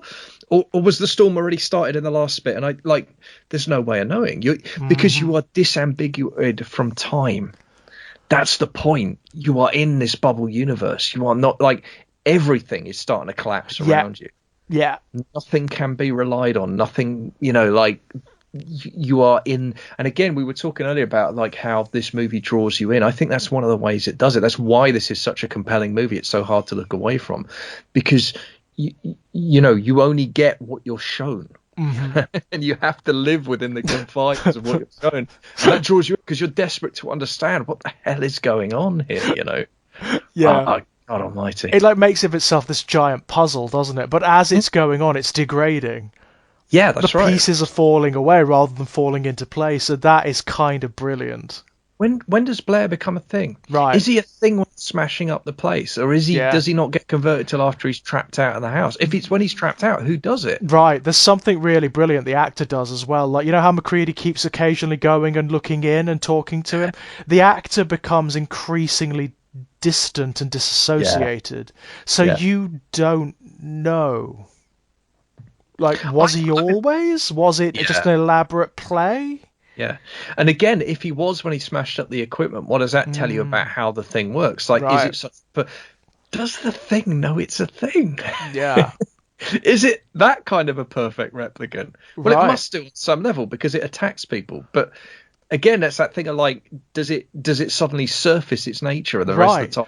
Does it allow its host Yeah. like a degree of sapience Yeah. before it surfaces or before it triggers? Who knows, right? Yeah. I mean, if it's a perfect like survivalist organism, maybe it does. If that's appropriate for the situation, maybe that's what it does. I feel like in a way there's echoes of the Weeping Angels, the quantum lock thing. You know, like you can't move when someone's looking at it. You know, there's almost that with the thing where it's like it can't even manifest to itself maybe until it's in the point where it has to act. You know? Where it has no choice ultimately. Where it has no choice, or where it's one-on-one and it senses the vulnerability, and then it's in a position where it can act. Because when he kills he kills the leader when he finally turns, when Blair finally does reveal in that final sequence and attacks the guy. But it's not until he's, as I say, he's one-on-one and he's got, and that wonderful moment where he's looking around as he's doing it as well. Yeah. Oh my God, that effect shot with his fingers under the skin. Yeah, it's unpleasant. Like, what? And again, what's going on there? What is happening? Is he like, whoa? Is that? I mean, I've always read it as there's a transfer going on. Right. It's sort of seeping into rather than drinking out. Yeah, absolutely. Either way, it's pretty foul. And brilliant, by the way. It's a great shot, and it's just, and again, all physical effects. I mean, just incredible work. Yeah.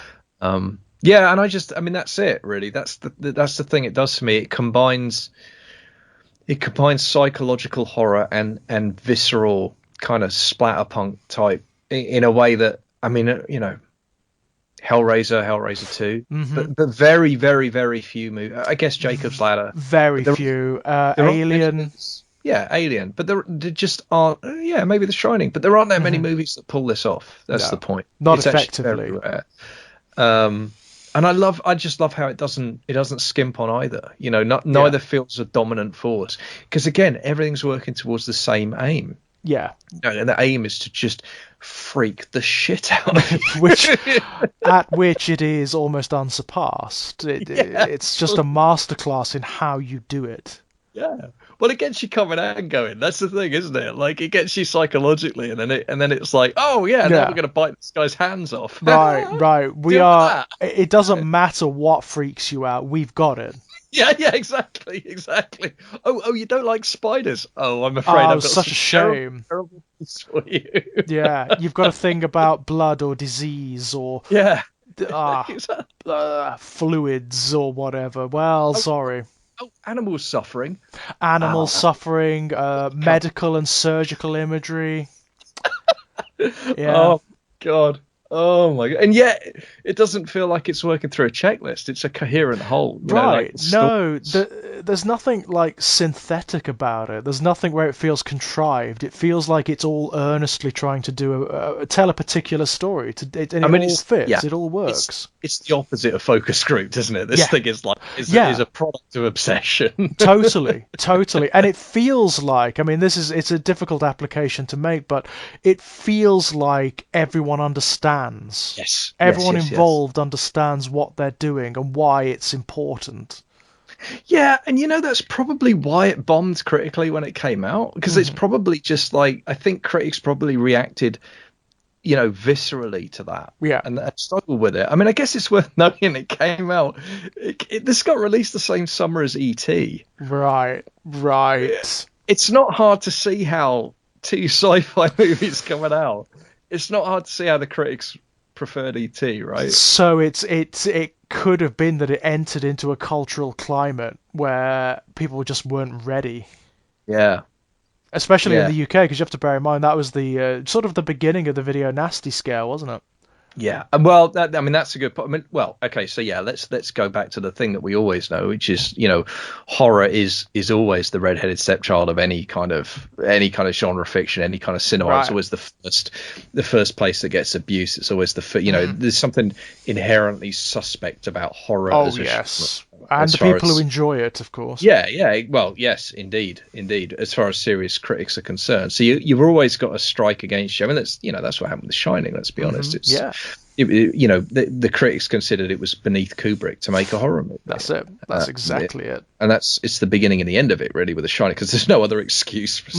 I mean, unless you're Stephen King and you have a personal investment in the story, there's no earthly reason to slag that film off. It's an incredible piece of cinema. Even if you don't like it, it's an incredible piece of cinema. Right. But I'm sure that's part of what was going on with the thing. I'm sure part of it was just like it's an incredible vision. And look,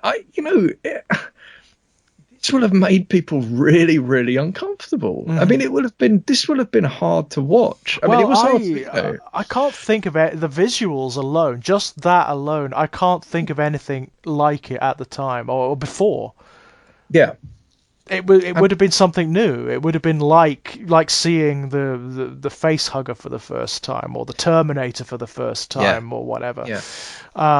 It's one of those experiences. Like, do you find that there are certain experiences that you envy your parents or forebears for, because you grew up in a cultural context where these things were just these images were just in the culture, like the Alien, for example. Sure. I mean, yes. I think my kind of version of that is that there's a handful of movies I wish I could see again for the first time. Yeah. And I think The Sting is one of those movies. I think Fight Club. Yeah. Oh, Fight Club. Yeah. I think I'd give quite a lot to be able to sit and watch Fight Club. Yeah. With no pre-knowledge at all, as I did the first time I saw it. And this film's one of those. Yeah. As much as I love it, as much as I love the fact that I've seen it, however many times I've seen it, as much as I'd be happy to watch it every month and find things and enjoy things and deepen and enrich my understanding, there is part of me that would be like, imagine seeing it again for the first time. That initial experience is, it's impressive. Because it's something I got when I did the Ginger Nuts article. I sat down with my stepdaughter, who was, I think she was 15 at the time, and my dad, who had seen it before but a very long time ago and couldn't remember it. Right. And we sat and watched it together, because at the time I had this idea that she might come on board with the column and actually write her own write-ups, and because she was getting into horror at the time, and I thought it would be a fun thing. And she did it for the Thing essay. She didn't do it going forward. She lost interest, but she did the Thing essay. But it meant I got to watch it with her for the first time. Oh, brilliant! What fun! I mean, I gotta tell you, it was difficult. Because you've got to rein it in. Yeah. Like, I didn't want to give anything away, so I was actually trying really hard to be like, be a statue, not.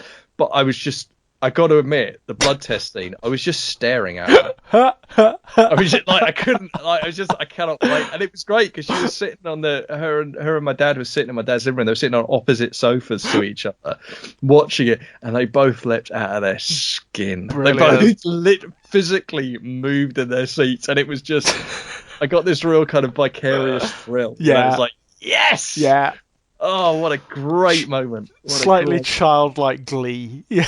Oh, yeah. No, absolutely. But then, I was a kid when I saw it. I'm allowed to, it's... Because that's the other thing about the film for me, is it's inextricably linked with my very, very, very earliest experiences with cinematic horror. Right, because of I course. wasn't allowed to watch them, and this was Uncle Edward. This was Uncle Edward. It is. If you're old enough to be able to read the name of the film, we can watch it. Oh, brilliant! It's just bonkers, Brilliant. But he watched it with you. That was the deal. So he said, if you're too freaked out, tell me and I'll turn it off. We'll turn it off. Yeah, I think that's a fair deal. And that was the entirety of his policy. But was this on VHS that you watched it? Yeah, it was on VHS. I think he videoed it off the telly. I was going to say, was it ever released on VHS in this country, or did it fall afoul of the Video Nasty censorship? It got a VHS release. I know that because I Yeah. owned it on VHS at Right, some point. right. So it may have been delayed. I don't know, but it certainly did get a VHS release. I think it's before that because I don't know. I'm trying to remember when the Video Nasty things happened. I think it was later. Right, I right. think it was like mid-80s that really started kicking off. Yeah. So I think it probably it got in under the wire, but it certainly did have a mainstream VHS release because I owned it on VHS before I owned it on DVD, before I owned it on Blu-ray. Right, yeah, every I'm a sucker. incarnation, yeah. Because No. it's the thing, like it's one of those movies. Like you want I mean, I'm sure I'll end up picking up the kind of Criterion or Arrow version at some point because it's just It's one of those films I do kind of want to know everything about. I do. When I got the DVD when I was at university, it was a very exciting day. Right. I do remember like watching everything that's on those discs. The making of featurettes, the commentary, which has got Carpenter and Russell on it. It's like, yeah, please give me all of that. That's great as well because they're mates, right? Yeah, they are. That's actually they are. They are actually friends. So there is a real sort of camaraderie between them.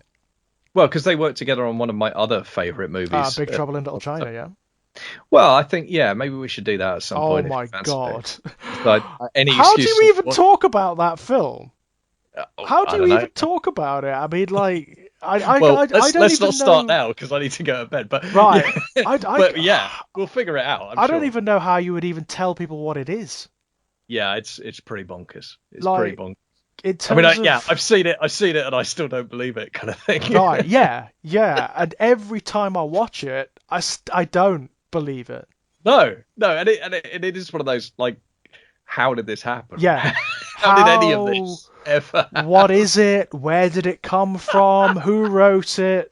It's got one of my favourite villains in anything ever, which is Lopan. I think he's great. Oh, no, he's great. And the beastiery's great in that. I mean, it's got the Beholder I always remember as being. Oh, God, there's so many monsters. Yeah. And they're all great. They're all brilliant. They are great, but that's like again, but isn't it kind of crazy to think that having made The Thing, which is like one of the archetypal all-time great like sci-fi horror movies, they go on to make the uncategorized Little China, but I think in its own way, it's equally brilliant or almost equally. Brilliant. Yeah, it's a phenomenal piece of cinema. I love that film to bits. It's an absolute favourite, and I love bringing other people to it. Yeah. I'm kind of evangelical about Big Trouble in Little China. I think it's one of the best films ever made. Well, it's one of those, like, again, actually like The Thing. It is, what it does have in common with The Thing is, like, you can honestly, hand on heart, sit someone down and say, you have never seen anything like you're about to see. Yeah. I promise you, you have never seen anything like this. Right, there is nothing like this. It's impossible for there to be anything even remotely similar to this. And I think, the difference, maybe the difference between the Thing and Big Trouble is like The Thing, it does exist in a recognizable genre. A category of sorts. Science fiction horror exists. Right. Big Trouble, Little China is literally a genre of one. It is its own. It's like it transcends basically every genre you could name, and then becomes its own thing. Yeah, and it also does that thing that I cite this as being one of the reasons Robocop's the greatest movie ever made. It pulls off a trick that should be impossible. Big Trouble in Little China is both a big dumb action movie and a parody of big dumb action movies at the same time. Yeah. It works on both levels, and it doesn't just work on both levels. It works on both levels at once. Yeah, it's very hard to do, and there are very few films that do it. The only other one I can think of off the top of my head is Commando. Yeah. Which is dumb as a boxer, just dumb as a bag of hammers. I don't know if I don't know if Commando knows what it's doing though. Really? Oh, well, I think it's really Not conscious. sure. I think it's I'm not so sure. conscious of its parody. I really do. Maybe. Um, Maybe it is. I don't know. But I but think like it's a very, very rare beast anyway. it's That's what. bonkers. And I I think just you love it. basically got Robocop, Starship Troopers, Big Brother, Little Starship China, Troopers, yeah, of and, course. God.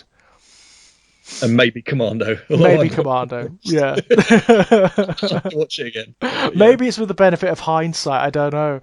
But It may be. It may be. it I may be being ungenerous to the it filmmakers. I'm not. always feels to me like it's built around a giant parody of 1980s Arnold Schwarzenegger films. Yeah, it's possible. It's possible. I don't know. I think there were so many. I think enough of his other movies on that period were bad and unaware that I'm not. You know, I always look at Raw Deal and I'm like, Oh God, yeah. you know, It's so bad. It's I so don't know. bad. And then I mean, it's not obviously it's Stallone rather than Arnie, but Yeah. Cobra, you know, and you just think, Mhm. I don't know if you know what you were doing. Even Yeah, the bad ones, I've got a soft spot for. I must admit.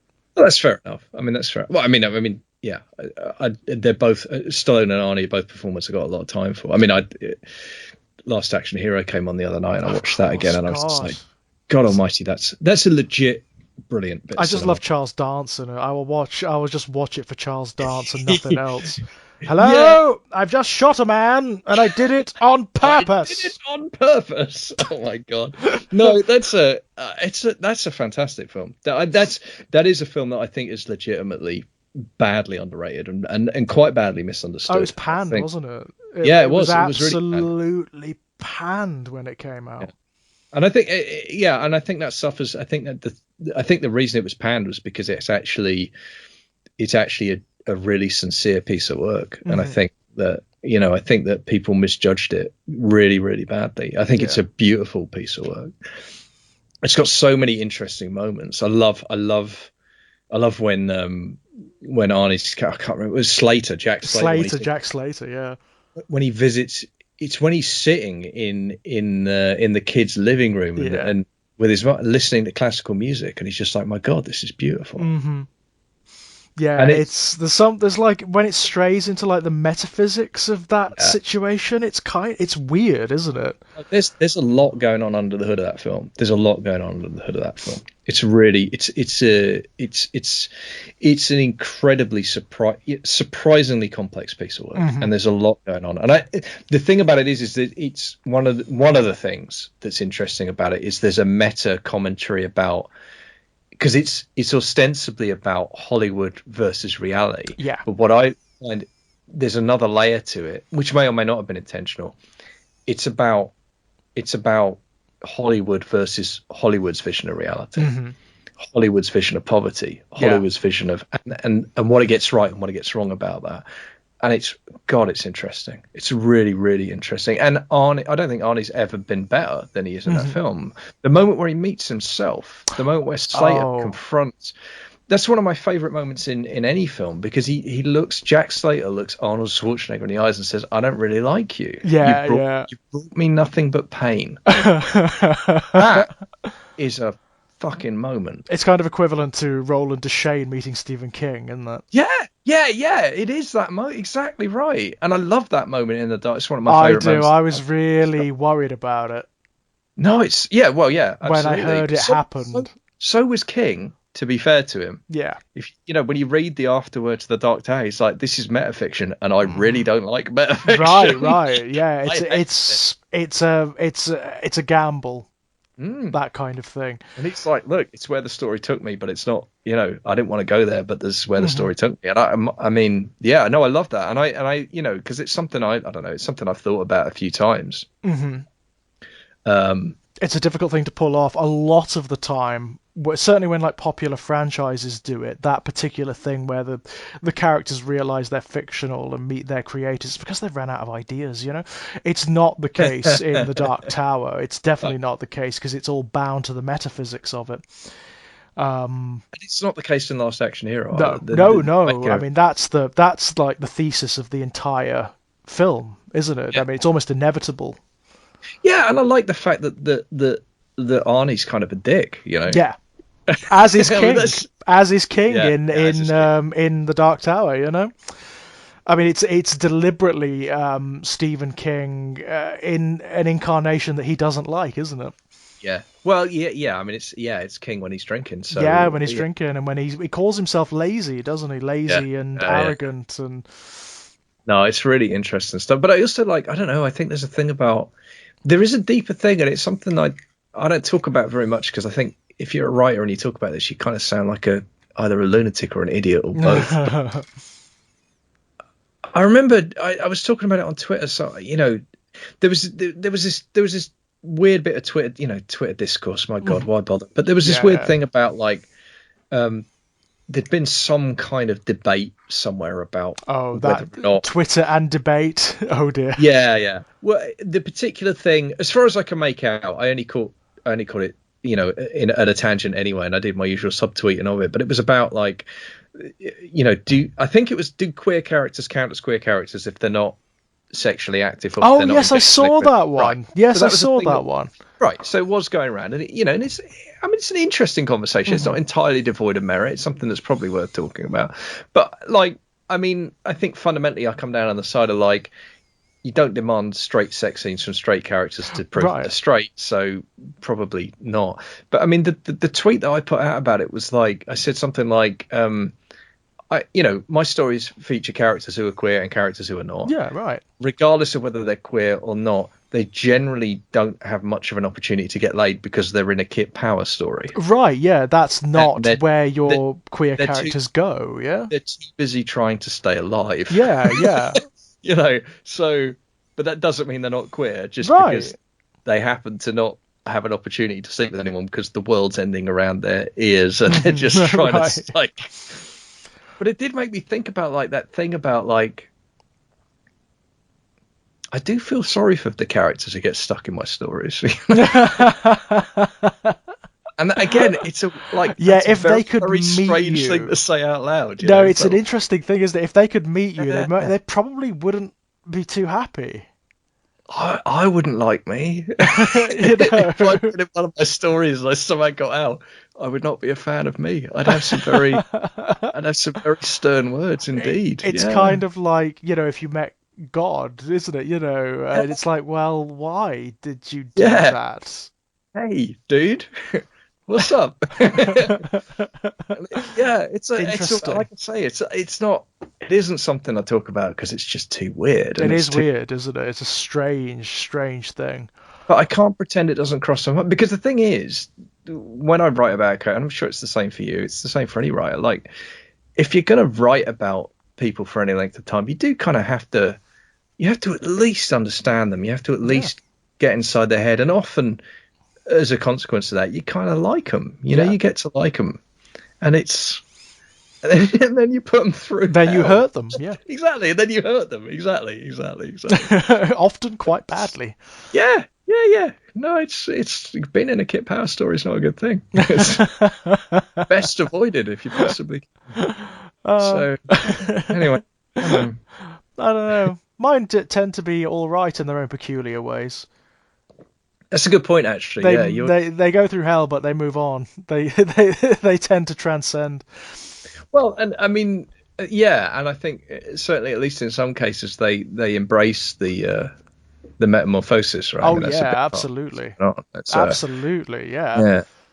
I, my monsters enjoy themselves. Well, yes, and I mean, yeah. That's what I want, That's what I think Rowan put it right. Rowan described it as a utopia of freaks. Nice, yeah. And I'm like, yeah, that's perfect. That's probably it. Yes, it's what I'm aspiring to. Yeah, well, there are many worse things to aspire to than that. I think that's a pretty noble aim. If I wrote about the Thing, it would be from the Thing's perspective, and it would probably be it would probably be about how it's actually a joyous thing to be assimilated by it. Like some element of your consciousness survives, and it's a wonderful kind of dissolution into a collective. Look, I'm pretty confident if the thing were ascendant, then you'd see an end to war, you'd see an end to pollution. It's a fair point, isn't it? Like, if it did manage to Yeah, assimilate like all of humanity, then what would the ecosystem it creates look like? yeah. I mean, if the replicas are genuinely perfect, then there's no reason that the ecosystem wouldn't continue exactly as it does now. That's a fair point, actually. You get a world that it just happens to be united by this common biological element. Assuming there's a shared consciousness, assuming Mm, that is the thing, assuming that McCready's right in his assertion that if you were all the thing, you'd attack me right now. right, right. We assume that's true, but we don't actually know it No, that's right. because That's it's only right. ever isolated. I mean, that I think the hellscape version of it is that the thing assimilates everyone and everything's exactly the same because the replicas are actually Oh perfect, God, which means yeah. they behave in exactly the same way. So it's like the Matrix that just Ah, perpetuates there's itself. something kind of awful about that. Yeah, that's hell. That's awful, isn't it? Yeah, If it that's got out genuinely hell. there, you'd want it to actually change things, wouldn't you? Yep. One way or another. Well, we would, right? God, yeah. Oof. Good. Well, I'm glad I brought it all down again. That's the Yeah, important. wow. That's a nihilistic ending. That's I have no mouth and I must scream, right? That's Yeah, oh my God. Oh, Jesus. Now there's a story. That's one to discuss too. That's one we may. I mean, are you like familiar with Ellison's work enough to actually chat about that at some point? not yet. No, he's on the list. I know I will absolutely get to him because he's one of There's those. some It's one of those nihilism. figures. There's some Yeah, nihilism for you. yeah, Wow. yeah. No, I know it's something that's got to happen at some point, but yeah, I It will get to probably Alice. it probably wasn't the best idea for me reading. I have no rereading rather. I have no mouth and I must scream. The whole short story collection in the midst of the pandemic. That probably wasn't the best idea. I can't imagine that did a great deal for your peace of mind. No, No. no, it probably didn't. Although there is a very funny story. Barker now lives in a house that Ellison used to own, and apparently, when Barker moved in, Ellison phoned him up on the day that he moved in, and apparently said to him, "You know, I fucked in every room in that house." Nice. See, and like you just know that Barker really appreciated Oh that. God, yeah, he would have loved it. And you also know Yeah. that that's probably true because that's what Ellison was like. Oh yeah, yeah. No, I don't imagine he made that up. That No, doesn't. Yeah, that no, it sounds. feels true. It It's feels entirely really consistent true. with my understanding of Allison's character. That's of course it did. Of course it did. Why wouldn't he? And I think that's a great note to end it on, actually. Yeah. I think that's a good note to end it on. Kit, as per usual, anything out there that you'd like to tell the ladies and gentlemen about? Yeah. Okay. So let me think. Yeah. So if you enjoy my work and you're interested in getting either advanced copy or exclusive material from me on a weekly basis, and it is currently running at a weekly basis, I am on Patreon. So you go to patreon.com/kitpower and you can bid as little as $1 a month. You'll get something new from me every week that will either be audio or text based. Sometimes it's exclusive, sometimes it's early access. You might get reviews I'm writing for Ginger Sahara. You might get short stories. You might get podcasts. There's a patron exclusive podcast I'm running at the moment with Jack Graham and Daniel Harper, where we're going through the Sherlock Holmes canon in order. We're currently up to The Man with the Twisted Lip, and we're still working our way through, but you'd get access to the entire back catalogue as well, again, for as little as $1 a month. Even more rewards at a higher level, including getting to watch me write material live. If you want my non-fiction work, Ginger Nuts of Horror, I have a regular column there called My Life in Horror, and I also do reviews for the site and interviews. I've just got a first of a massive 2-part interview with Stephen Volk, from the writer of Ghostwatch and Ken Russell's Ah, about yes. his new collection, his new collection of short stories called Under a Raven's Wing, which is about. It's just fantastic. It's Mhm. Sherlock Holmes in 1970s Paris. As a teenager, as a student, meeting Edgar Allan Poe's detective Dupin, and and under his tutelage becoming the master detective. Uh, Brilliance. and it's I cannot tell you how good that was, and it was a great honour to interview Stephen about that. First part of the interview's gone up. Second part, which contains spoilers for the book, is going up next week. All of my fiction you can find online. If you want the ebooks, go to Amazon.com, search under books for Kit Power. Every book I've ever written is under there, and you can buy the ebook. If you want the paperback, do the same thing. Then get the ISBN number and go to your local bookshop instead of buy it there. Please, please, please. Yeah. Even if your local bookshop's like a Waterstones or a Borders or whatever, I don't care. But buy it from if you want the physical book, buy it from a bricks and mortar, because the bricks and mortar bookshops are good things and we need them. Or indeed, go to your library and order it there. That would be phenomenal. I'd be incredibly happy if you did that. Wherever you are, that would be amazing. I think that's it. I can't think of anything else. I'm always doing too much. Oh, find me on Twitter @KitGonzo. If you want to know everything else, go to @KitGonzo on Twitter. Just watch me, despair about the world via the media tweets. Brilliant. Links below, by the way, ladies and gents, to all of that, including that essay, that interview with Stephen Volk. As for me, my loves, you can find me knocking about here on Exaggerated Elegy. Lots and lots going on around here at the moment. Lots of horror. Playing Resident Evil 7 at the moment, which is lots of fun. Lots of swearing. Lots of fear-based cursing in that one. You can also find a lot of my stuff at Ginger Knots of Horror. There is going to be a really, really, really, really long article coming out about Mervyn Peake's Gormenghast very, very soon, and about how it is as much a horror story as it is a fantasy story. You can also find links to all of my published work at strangeplaygrounds.com. We've got a new short story collection coming out soon from Perpetual Motion Machine Publications, which is Born in Blood Volume 2. So look forward to that. And if you want to chat, you can come and find me over at Twitter on Enigmatic Elegy. Likewise, despairing about things, but also telling jokes about biscuits and ice cream and stuff.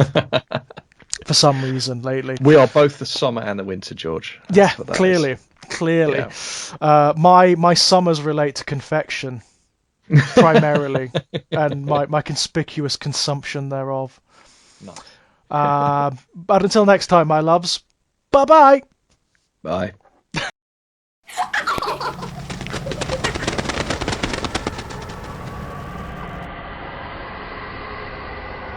ha ha.